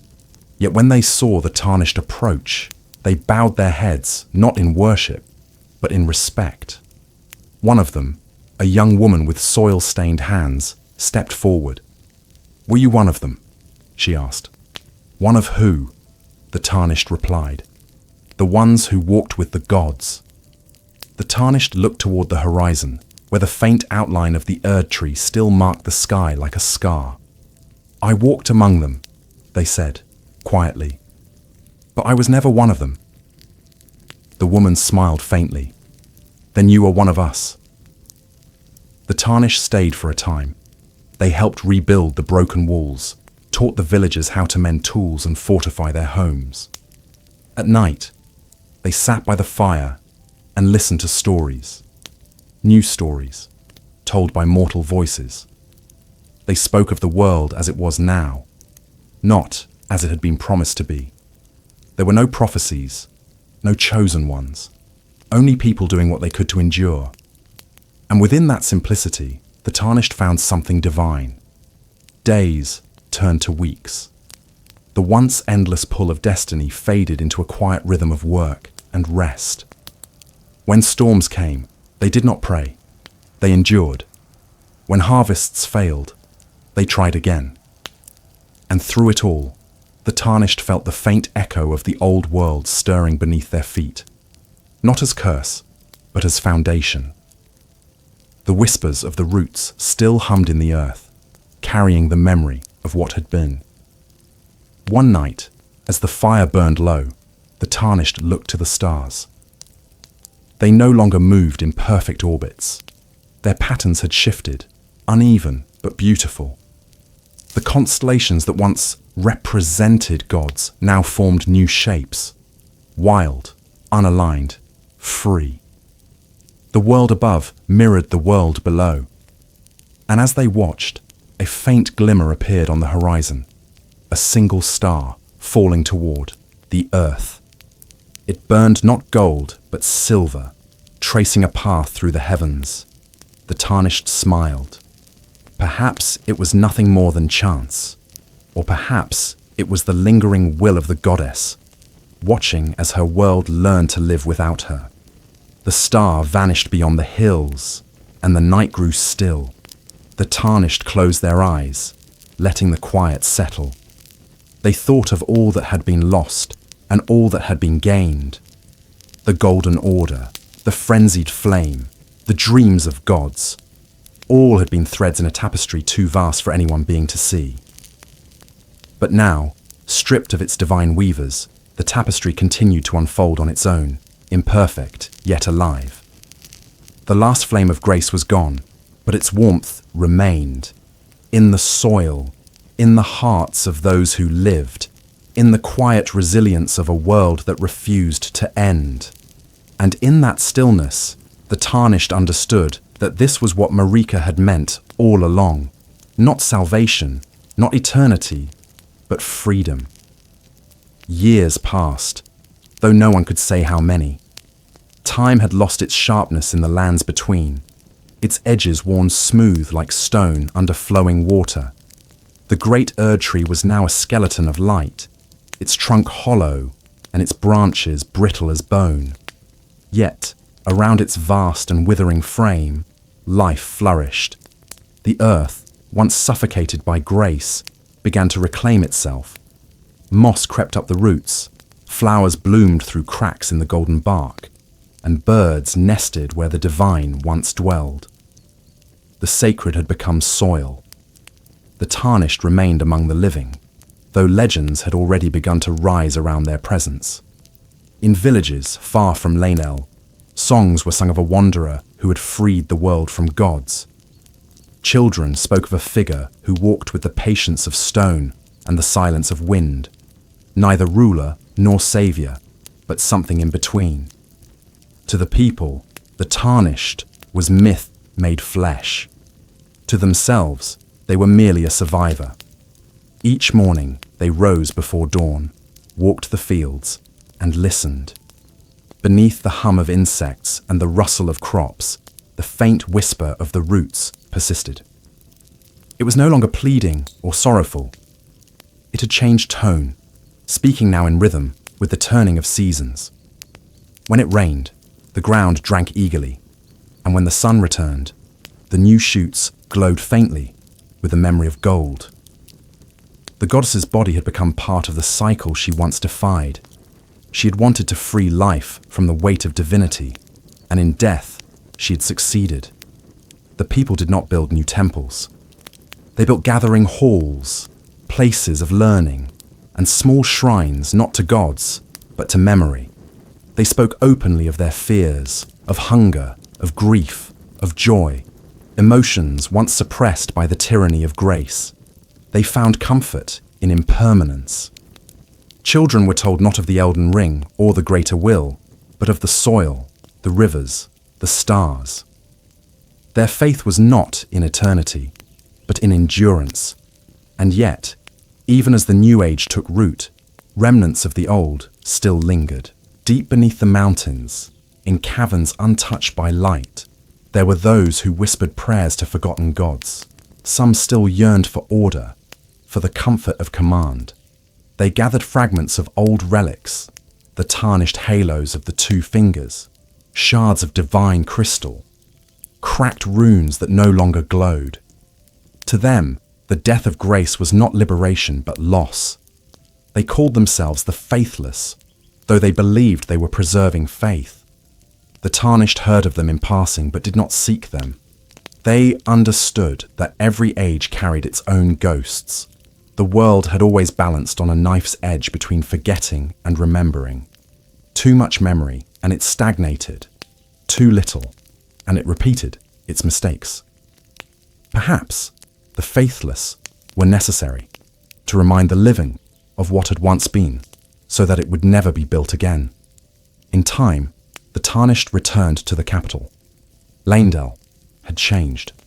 The golden towers were draped in ivy, and where once the streets gleamed with gold dust, grass now grew between the stones.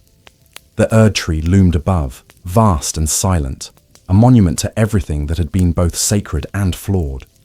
The Tarnished stood at its base, their hand resting against the bark that had once glowed with divinity. It was cold now, rough beneath their palm, but alive. There were others there too, pilgrims who had come not to worship, but to remember. They brought no offerings, only stories. A mother told her children of the age when gods ruled the skies, and how one woman's sorrow had broken eternity. A young scholar recited the names of heroes long gone: Ranni, Malenia, Miquella, Radagon. Each remembered not as deities, but as figures in a history that no longer bound them. Their tales were imperfect, mixed with myth and error, but that imperfection was their beauty. As dusk fell, the Tarnished climbed the long stair that led to the throne room, though the throne itself had long since been overtaken by roots. The once grand hall was now open to the sky. Its ceiling collapsed, its columns overgrown with wild flowers. The wind whispered through it like breath through hollow bones. The Tarnished sat upon the broken steps and looked out over the city. The stars had returned, not in perfect constellations, but scattered and wild. Some shone bright, others dim, as though the heavens themselves had learned to live without order. The Tarnished thought of Ranni and wondered if she still wandered among them, her blue flame cold but undying. The world had been set free, yet the gods who had shaped it were still remembered. They were no longer objects of devotion, but stories, a heritage of longing, failure, and change. And as the Tarnished watched, they saw something new. Children playing in the square below, chasing each other through the grass, their laughter echoing against the empty halls. None of them bore the mark of grace. None of them feared the shadow of divine law. Their joy was unshaped, untaught, pure. In that sound, the Tarnished heard the truest proof that the world had survived.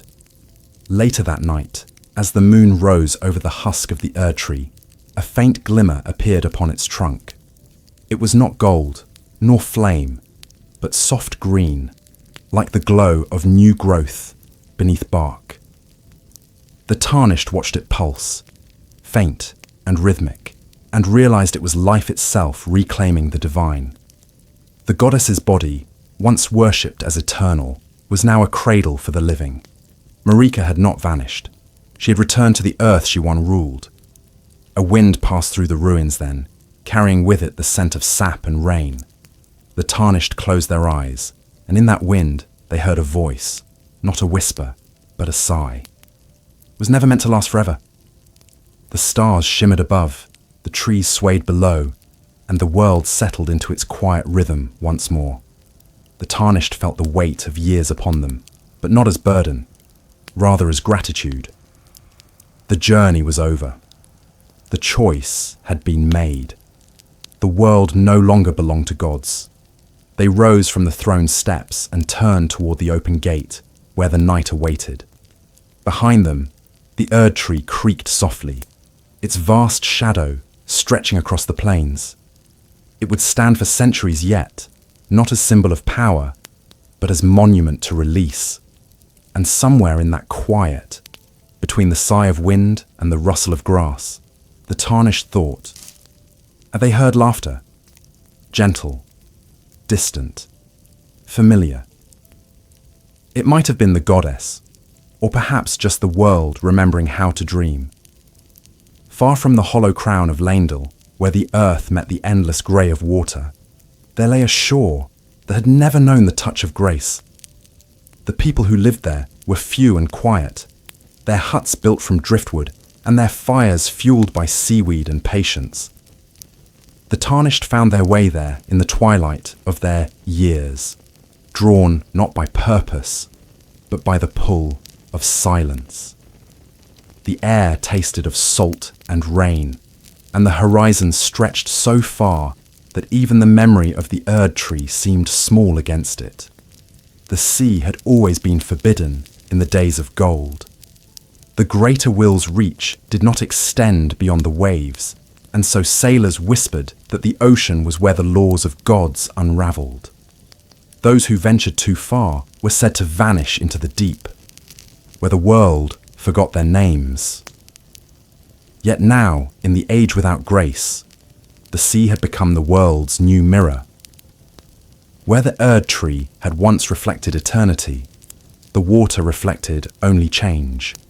The Tarnished stood upon the sand, their armour dulled by rust and time, and watched the waves roll in. Each one broke differently, some gentle, some fierce, some dissolving before they reached the shore. In their rhythm, the Tarnished heard something older than faith, the quiet pulse of existence, unbound and eternal. The sea did not need order to move. It moved because it could. The villagers spoke of dreams that came with the tide. They said the sea remembered what the earth had forgotten. Each night, as the moon rose, shapes could be seen beneath the water, faint, glowing silhouettes that drifted like spirits. Some believed them to be echoes of the gods, others the souls of the dead who'd been freed from the roots. When the Tarnished asked what they whispered, the villagers only smiled and said, "They dream of the world as it might have been." One evening, as the sky faded to indigo and the wind fell still, the Tarnished walked alone into the shallows. The water was cold, but it carried no malice. Each step sank softly into the sand, and the waves lapped at their knees like gentle hands. When they looked down, they saw the shapes the villagers had spoken of, faint, luminous forms moving slowly beneath the surface. They were not human, nor divine, but something between, made of light and memory. They drifted without direction, content simply to exist. Then one of them rose. It took the shape of a woman, her hair flowing like water, her eyes pale as dawn. She looked upon the Tarnished and smiled, a small, knowing smile that spoke of love and sorrow intertwined. "You have walked so far," she said, her voice a ripple through the air. "And yet, you have never left the shore." The Tarnished froze. Her face was not Marika's, nor Melina's, nor any they had known, but within her features was the echo of all of them, the reflection of every soul that had guided their path. The goddess, the maiden, the mother, all folded into one presence that shimmered like the edge of a dream. "Is this death?" the Tarnished asked. She shook her head. "No, death is behind you. This is what remains when even memory grows tired. The world dreams now, and through its dreams, it will remember itself." She extended her hand, and the Tarnished felt warmth radiate from it, faint but constant, like the last glow of a fading fire. "You set it free," she said. "You unmade its cage, but freedom is not an end. It is a beginning without shape. Do you understand what that means?" The Tarnished nodded slowly. "That it will change, that it must." The woman smiled. "Yes, and so must you." She placed her hand upon their chest, and a pulse of light spread outward, soft and golden. The Tarnished felt their body lighten, their thoughts slow. They looked to the sea and saw the reflection of their own face dissolving into ripples. Not fading, but becoming. The woman's voice lingered in their ear like the hum of the roots long ago. "The gods are not gone. They have only fallen asleep within the dream of the living. You will join them soon, not as ruler, but as memory." The light deepened, and the sea shimmered around them, glowing with faint golden hues that faded into blue, then silver. The waves rose and fell, each carrying fragments of what had been a golden leaf, a shard of crystal, a whisper of flame. The Tarnished watched them drift away, feeling neither sorrow nor joy, only release. When they awoke, they were sitting upon the sand. The tide had receded, leaving behind shells and seaweed and silence. The woman was gone. The horizon gleamed faintly with dawn. For a long time, the Tarnished sat there, watching the light grow across the waves. The whispers beneath the water had gone quiet, but in their place came a new sound, the faint, rhythmic crash of waves that seemed to breathe with the world itself. The villagers found them there the next morning. They said the old wanderer did not speak, but smiled faintly when asked about the sea. They built a small cairn upon that shore, not as a tomb, but as a marker of return. They called it the Stone of Dreaming, and said that if one pressed an ear to it, they could hear the ocean whispering in the voice of the world. Years later, travelers who visited the coast spoke of a strange light that sometimes appeared upon the waves. It was not the old gold of grace, nor the fierce crimson of flame, but a pale, tranquil glow, the colour of dawn caught between waking and sleep. Some said it was the Tarnished soul, still walking the sea, keeping vigil over the dream of the world. Others said it was the Erd tree's final breath, carried upon the tide to remind the earth that nothing divine ever truly dies. But those who listened closely, in the stillest hours before sunrise, heard something simpler. Not a voice, not a song, but a whisper as soft as wind over water. It is enough. The cairn the villagers built became, in time, more than a marker. It became a place of quiet pilgrimage. Travellers came from distant lands to stand upon the same shore where the Tarnished had once gazed into the endless sea. They came not seeking miracles, but meaning. They brought no offerings, for there were no gods left to appease. Instead, they brought stories, laying them at the base of the Stone of Dreaming, as if to weave their words into the breath of the waves. The sea, patient as always, took those stories and returned them as whispers. Some swore they heard the faint laughter of children within the wind. Others claimed that when the tide was high, the waves spoke the names of the forgotten. Soldiers, lovers, kings, and beggars alike, each carried for a moment before being swept away again. It was as though the world itself had taken upon the duty once reserved for the divine, to remember. And yet, even remembrance is never still. Ages turned, the shoreline shifted, and the Erd tree, far inland, continued its slow transformation. Its trunk collapsed upon itself, sinking into the soil like a mountain giving way to time. From its remains grew forests of ordinary trees, tall and dark, their roots tangled with veins of faint amber. When the wind passed through their branches, they made a sound like breathing. The people called it the Forest of Murmurs, for there the air seemed always to speak in the voices of things half remembered. Generations rose and fell. The children of the new age no longer spoke the names of the gods with reverence, for to them such figures were myths. The Elden Ring became a story mothers told to their children on long winter nights, a tale of golden light and terrible sorrow, of a goddess who broke eternity to make the world real again. To most, it was as distant as the stars. But to a few, to those who still listened closely to the pulse of the land, it was a truth that never fully faded. Among these few was a scholar who came from the eastern reaches, drawn by the tales of the Stone of Dreaming. He had no faith, only curiosity. His name was lost to time, but his writings would endure, etched not in gold or rune, but in simple ink upon paper. He described how the world had learned to speak again, how memory and nature had fused into one living story. There are no gods, he wrote, only echoes, and perhaps that is what the gods always were. He wandered the ruins of Lanedell, which had by then become a forest of marble bones. The roots of the Erd tree had burst through the old streets, carrying with them fragments of the past.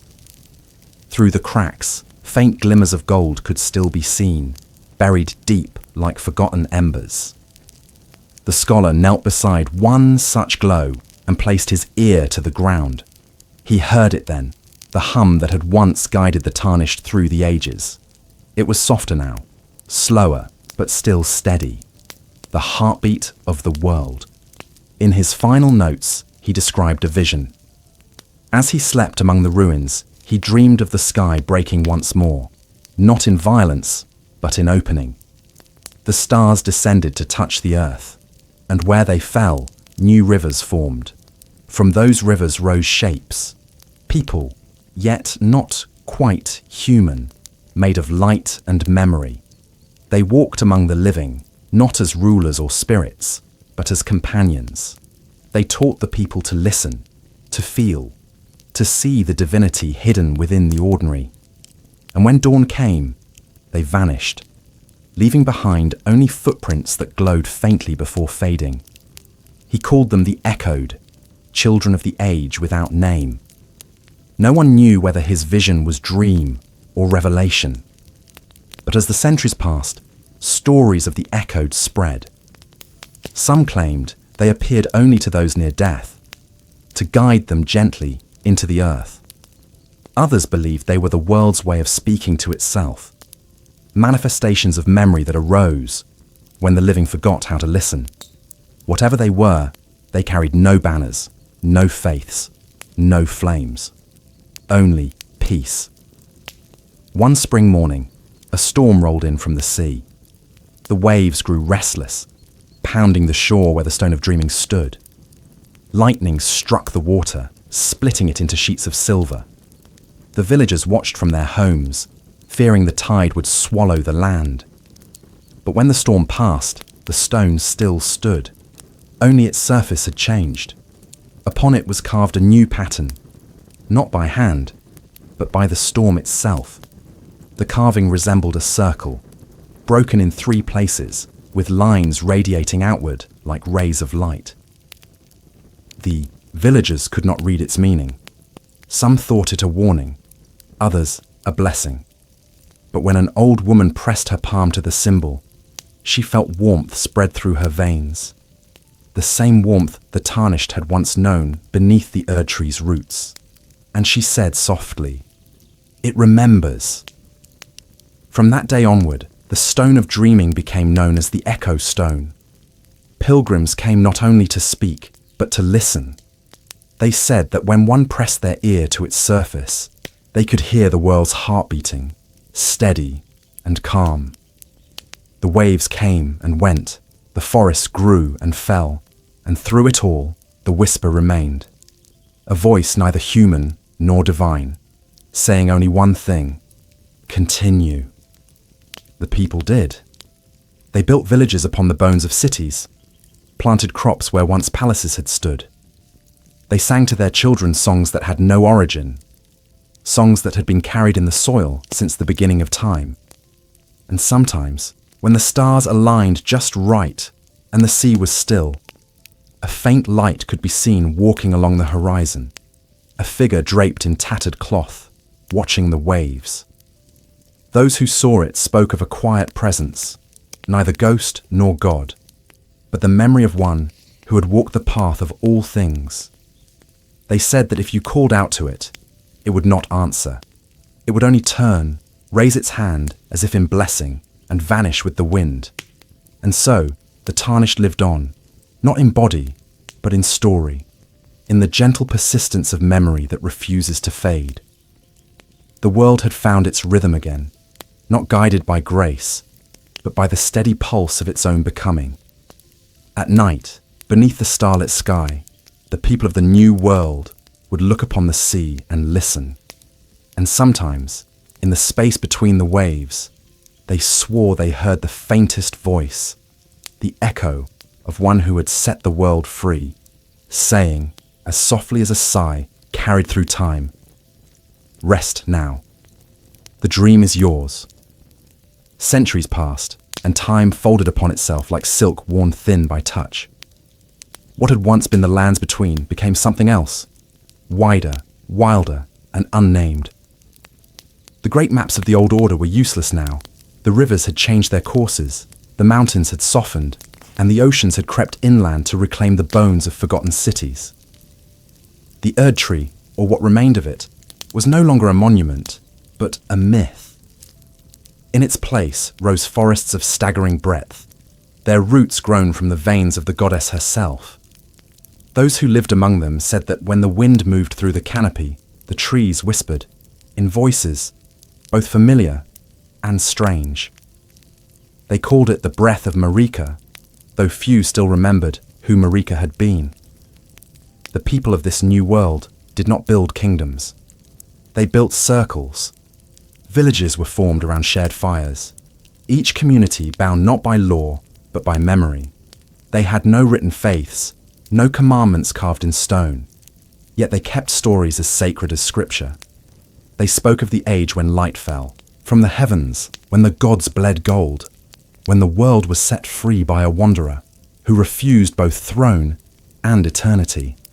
These tales were told not as history, but as lesson, that even the divine must one day rest, within one such circle, near the edge of a vast inland sea. A child sat beside an elder beneath a tree, whose trunk shimmered faintly with traces of amber. The child's eyes were wide, filled with the awe of listening. Was it true, they asked, that the goddess broke her own crown? The elder smiled, their face lined by years of both sorrow and calm. It is true enough to remember, they said, and that is what matters. Truth changes, but remembrance endures. They reached down and touched the soil. The roots beneath us still dream. Sometimes they whisper. If you listen closely, you can hear the stories the world tells itself. The child pressed an ear to the ground. For a long while, they heard nothing but the faint hum of wind and water. Then, faintly, there came a rhythm, soft, uneven, like the heartbeat of something vast and sleeping. They lifted their head, eyes wide. It's alive, they whispered. It always was, the elder said. Even when the gods ruled, even when men forgot, the world never needed them to breathe. They looked toward the sea, where the horizon glowed with the last light of evening. And yet, perhaps the gods were never gone. Perhaps they became the breath itself. The sea was calm that night, its surface silver under the moon. Far off, faint lights drifted along the horizon, the same pale glimmers the villagers once called the Echoed. To the elder, they were no longer omens or spirits, but part of the rhythm, the endless exchange between memory and forgetting. The world was no longer watched over, it was shared. Generations continued, and the circles of people spread like constellations across the land. They built no monuments, yet their songs became the architecture of memory. The languages they spoke changed, but certain words persisted, older than translation. Grace, ring, freedom, root. They no longer meant what they once had, yet each carried a faint glimmer of the age that had birthed them. When they sang these words, the air itself seemed to shimmer, as if the world recognized its own name being spoken. In the ruins of what had once been the royal capital, now nothing more than overgrown valleys of moss and marble, travelers occasionally found relics buried beneath the soil, rings fused together by heat, fragments of golden armor turned to stone. And sometimes, if the earth was soft and the light was right, the faint imprint of a throne. Most passed them by without understanding, but a few, those who listened closely to the hum beneath the roots, felt something stir when they touched them, a warmth that was not divine, but deeply human. One such traveller, a wanderer with silver in their hair and the patience of long roads, spent their final days near the ruins of that ancient throne. Each evening, they would light a small fire and sit facing the horizon where the Erd tree once glowed. One night, as the flames burned low, they began to speak aloud, not to anyone present, but to the world itself. "You remember us still, don't you?" they asked softly. "Even now, after all these ages." The fire crackled in reply. "We thought we were gods once. We built our heavens from roots and fire and sorrow. But in the end, we were only what you allowed us to be." They smiled faintly. "You gave us time to forget ourselves. That was your mercy." They closed their eyes then and listened. The wind moved through the ruins, carrying with it a sound that might have been words, or perhaps only the echo of the waves miles away. Yet in that sound, there was something familiar, the cadence of a voice the world had never truly lost. All things return. When the traveller passed, the fire did not die. It sank into the soil, feeding the ground with warmth. By spring, a new sapling had grown from that place. Its leaves were not gold, but deep green with veins of faint silver. When the wind moved through them, they made a soft whispering sound that was neither mournful nor joyous, only present. The people who found it called it the Tree of Memory. They said its roots reached as deep as the sea, and its branches as wide as the sky. In the ages that followed, the tree became a gathering place. Travellers came to rest beneath it, telling their stories as offerings. The roots absorbed their words, and the wind carried them away. It became the new Erd tree, not in grandeur, but in purpose. It did not shine or command, but listened.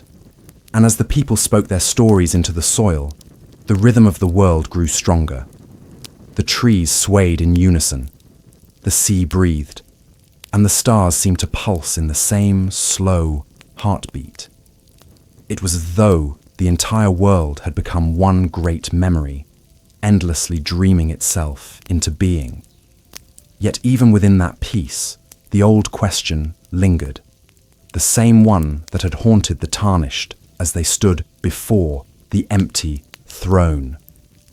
What is worth saving when eternity cannot bear the cost of being whole?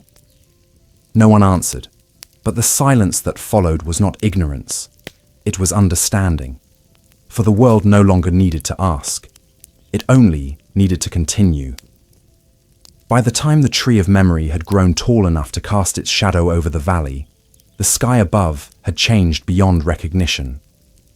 The constellations of the old world were gone, scattered into unfamiliar patterns. The stars no longer obeyed the paths written by ancient astrologers or dictated by divine law. They wandered, unchained, drifting where they pleased. And in their movement, the people saw something beautiful, the reflection of their own freedom. Each night, beneath that restless sky, travelers gathered around the base of the tree of memory. Its leaves shimmered faintly in the starlight, their veins pulsing in time, with the soft hum of the roots beneath. When the wind blew through them, it sounded like 1,000 voices exhaling at once, neither sorrowful nor jubilant, but serene. Those who came to sit beneath it did not come to pray, they came to listen. The stories told, they were simple, yet profound. They spoke of harvests and storms, of journeys taken and loves lost, of laughter shared around small fires. They spoke not of gods, but of moments, those fragile, fleeting instants that built the rhythm of existence. The people had learned that immortality did not lie in divine law or eternal order, but in remembrance. The world remembered, and through that remembrance, it lived. On one such night, an elder spoke to the gathering, their voice soft as the wind through the leaves. When the gods fell silent, they said, many feared the world would end, but it did not. It simply began to dream in its own tongue. They gestured to the stars above, their hands trembling with age. Do you see how they move now? No pattern, no purpose, and yet they shine all the same. Perhaps this is what freedom truly means, to shine without needing to be seen. A child sitting nearby looked up at the vast sky and asked, "But where did the gods go?" The elder smiled faintly. Nowhere. They became what they always were, the breath of the wind, the warmth of the sun, the memory that lives between us. They are here, listening. The crowd fell silent, and for a moment, the world seemed to hold its breath.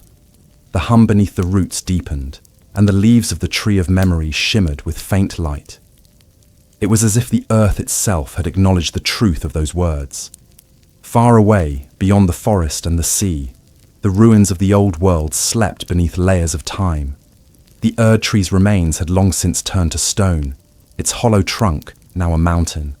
And within that mountain, deep beneath rock and soil, something stirred. A faint pulse, rhythmic and patient. It was not divine, nor alive in the way mortals understood. It was the echo of will, the lingering heartbeat of the world's first dreamer. Marika's memory lived there, not as spirit or goddess, but as rhythm. The roots that once spread through the earth now served as conduits of remembrance, carrying her voice in fragments through the soil. Sometimes when rain fell upon the tree of memory, the drops would glow faintly as they struck the ground, and those who listened closely swore they could hear faint words whispered within the storm. Change. Always change.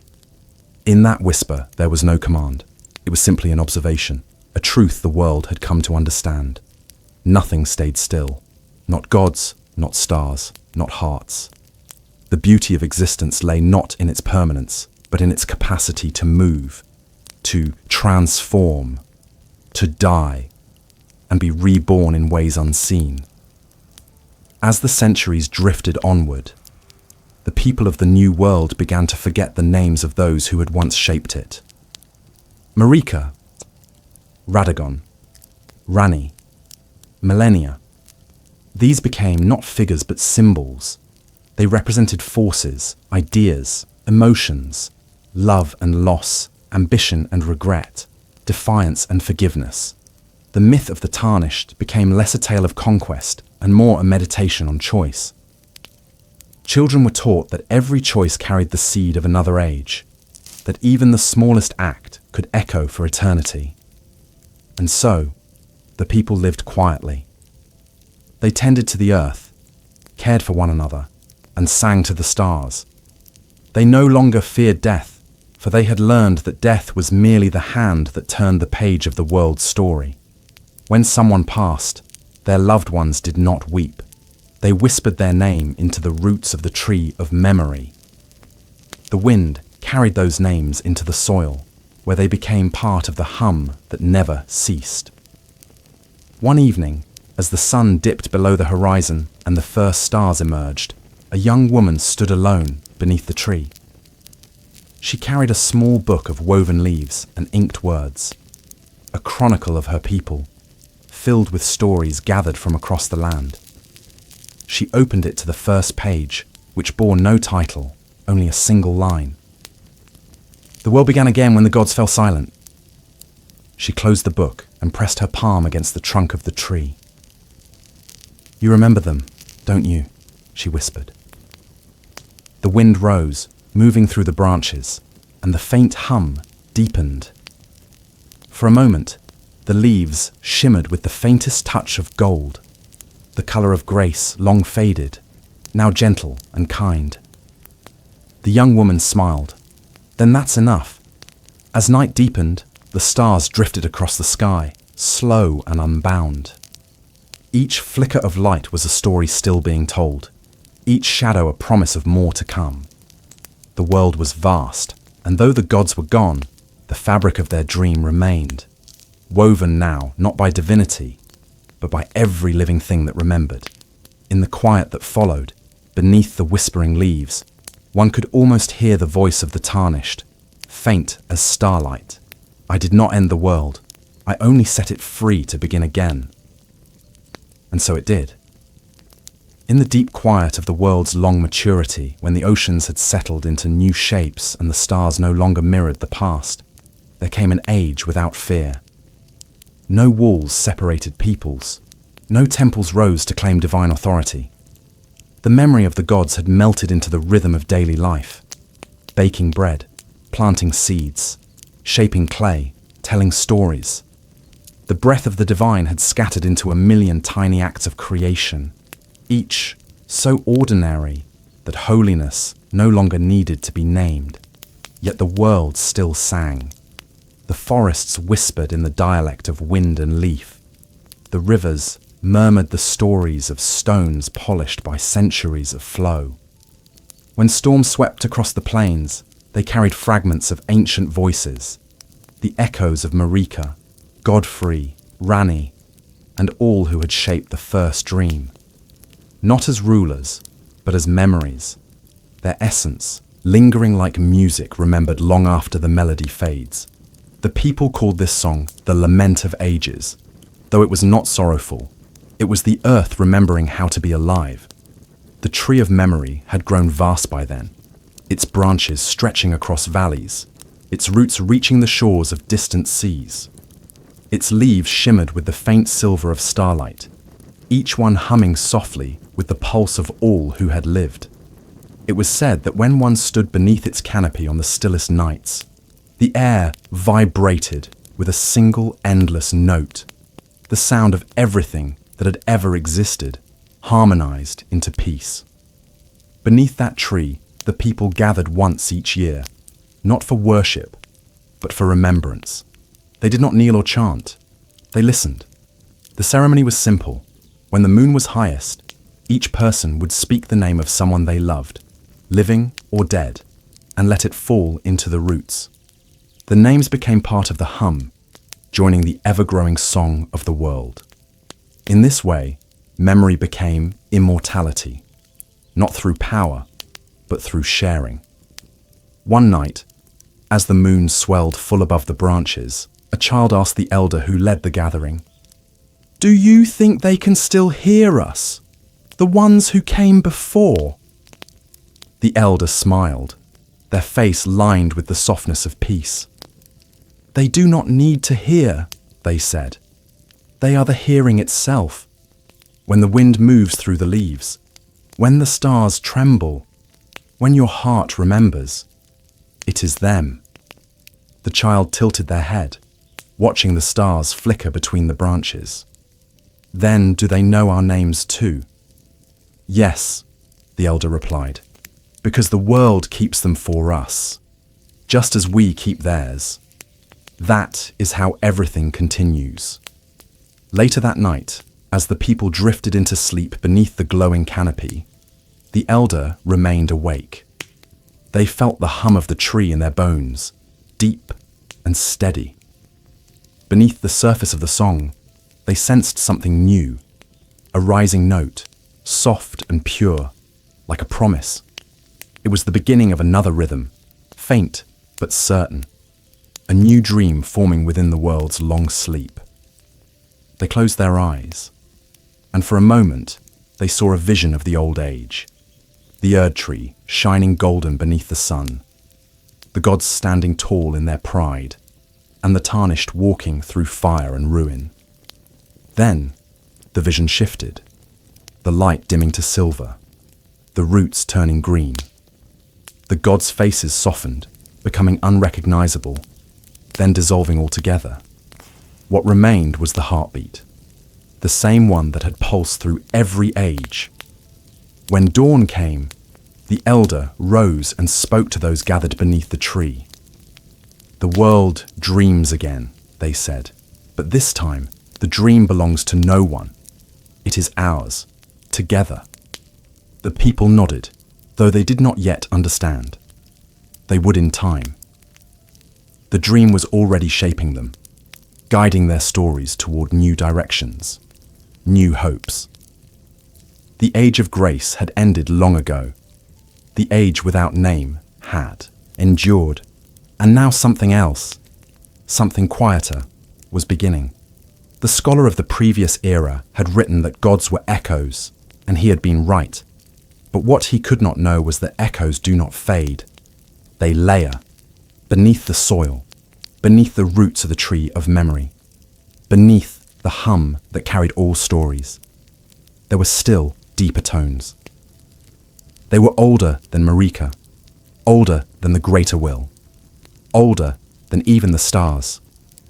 They were the pulse of creation itself, the source from which all ages were drawn, and to which they would return. On certain nights, when storms passed over the sea, the people swore they could hear those deep notes rising from the depths of the world.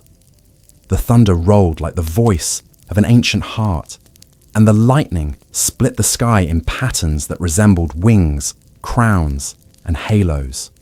But no one feared it. The storms were reminders that even the calmest world must still move, that creation is never finished. In one such storm, as rain poured through the branches of the tree of memory, the leaves shone with faint gold for the first time in centuries. The people gasped, thinking the age of grace had returned. But when the rain stopped and the light dimmed, the leaves remained green. The glow had been brief, a flash of memory, not divine intervention, but the world reminding itself of what it had once been. The elders smiled when they saw it. She remembers, they said, not to return, but to rest. And indeed, far beneath the surface of the earth, where roots met stone and stone met fire, the last fragment of Marika's will stirred. It was no longer a consciousness, no longer the mind of a goddess, but something gentler, a pulse of recognition. It did not speak. It did not command. It only existed, feeding warmth into the soil, reminding all that life was born not from perfection, but from persistence. Above, the stars continued their wandering. The people of the new age grew old, died, and were born again, their stories joining the hum beneath the tree. The rhythm never faltered. It was slow, patient, and eternal. Not the eternity of gods, but the eternity of living things. And if one listened very closely, In the quiet between waves or the silence that follows rain, they might still hear a voice. Not distant, not divine, but near. The voice of the world itself, whispering through the pulse of every root and every heartbeat. Nothing ends. Everything becomes. The world had long forgotten its beginning. Ages had folded into one another, like sediment beneath the sea. Layer upon layer of memory, compressed into silence. The tree of memory still stood at the heart of the land, though its vast crown had dimmed with age. Its bark was dark as iron now, its roots tangled deep beneath the earth where the last heat of creation pulsed faintly. The people no longer came to it in pilgrimage or awe. They lived beside it, within the rhythm it had become. Its song was now part of the wind, and its hum the pulse of the rivers. To live in its shadow was to live within the breath of the world itself. Children no longer asked where the gods had gone. To them, gods were not beings, but seasons, fleeting, necessary, and bound to pass. They played among the roots, carving patterns into the bark that told stories of their own lives. To them, the world was neither sacred nor mundane. It was both, and it was enough. Sometimes, when dusk fell and the air grew still, a faint golden shimmer would rise from the soil. The elders would smile when they saw it and say that the world was dreaming again. No one feared these moments. They were reminders that the past was still breathing beneath the earth, that memory was not a prison, but a promise. One evening, a traveller came from beyond the western sea. Their clothes were worn, their eyes pale from salt and distance. They carried with them a small piece of glass, a relic polished smooth by water and time. When they reached the tree of memory, they knelt and pressed the glass against its bark. For a long moment, nothing happened. Then, faintly, the tree began to glow from within, light threading through its veins, like breath returning to a sleeping heart. The traveller smiled and whispered, "She remembers." The people gathered, not in fear, but in quiet wonder. The tree's glow spread upward, its branches catching the light of the stars. It was not the blinding gold of the Erd tree, nor the white flame of chaos. It was soft, human, an echo of warmth, not command. The air vibrated with the low hum that had carried through every age, the heartbeat of the world itself. Those who stood close swore they heard voices within it, not one, but many, layered and endless.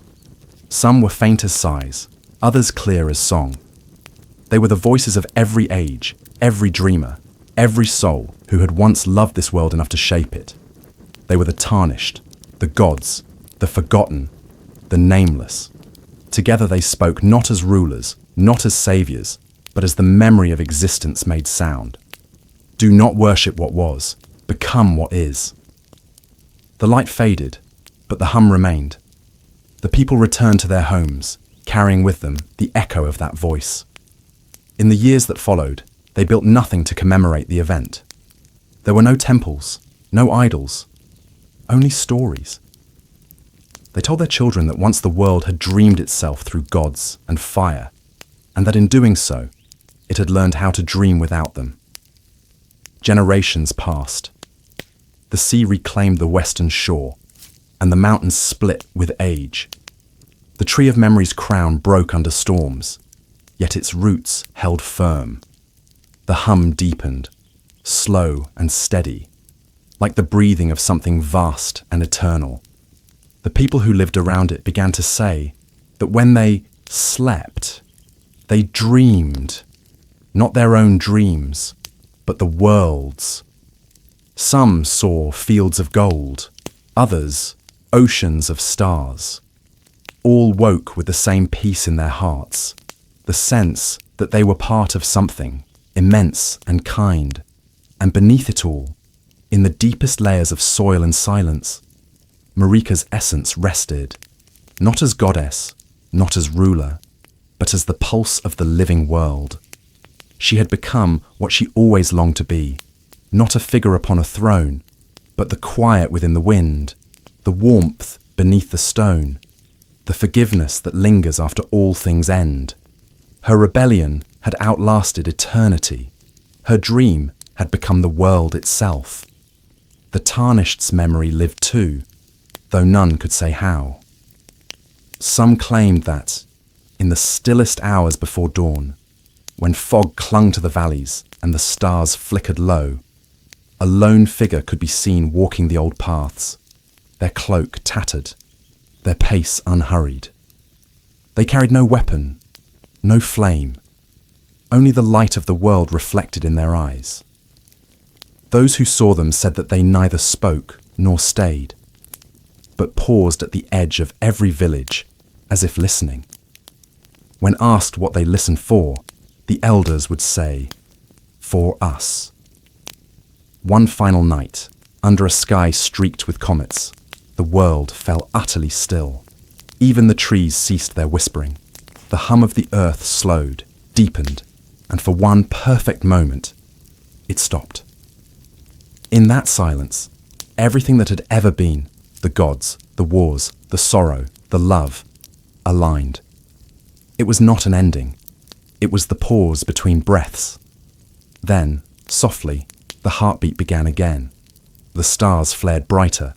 The rivers quickened. The wind stirred the roots of the tree of memory.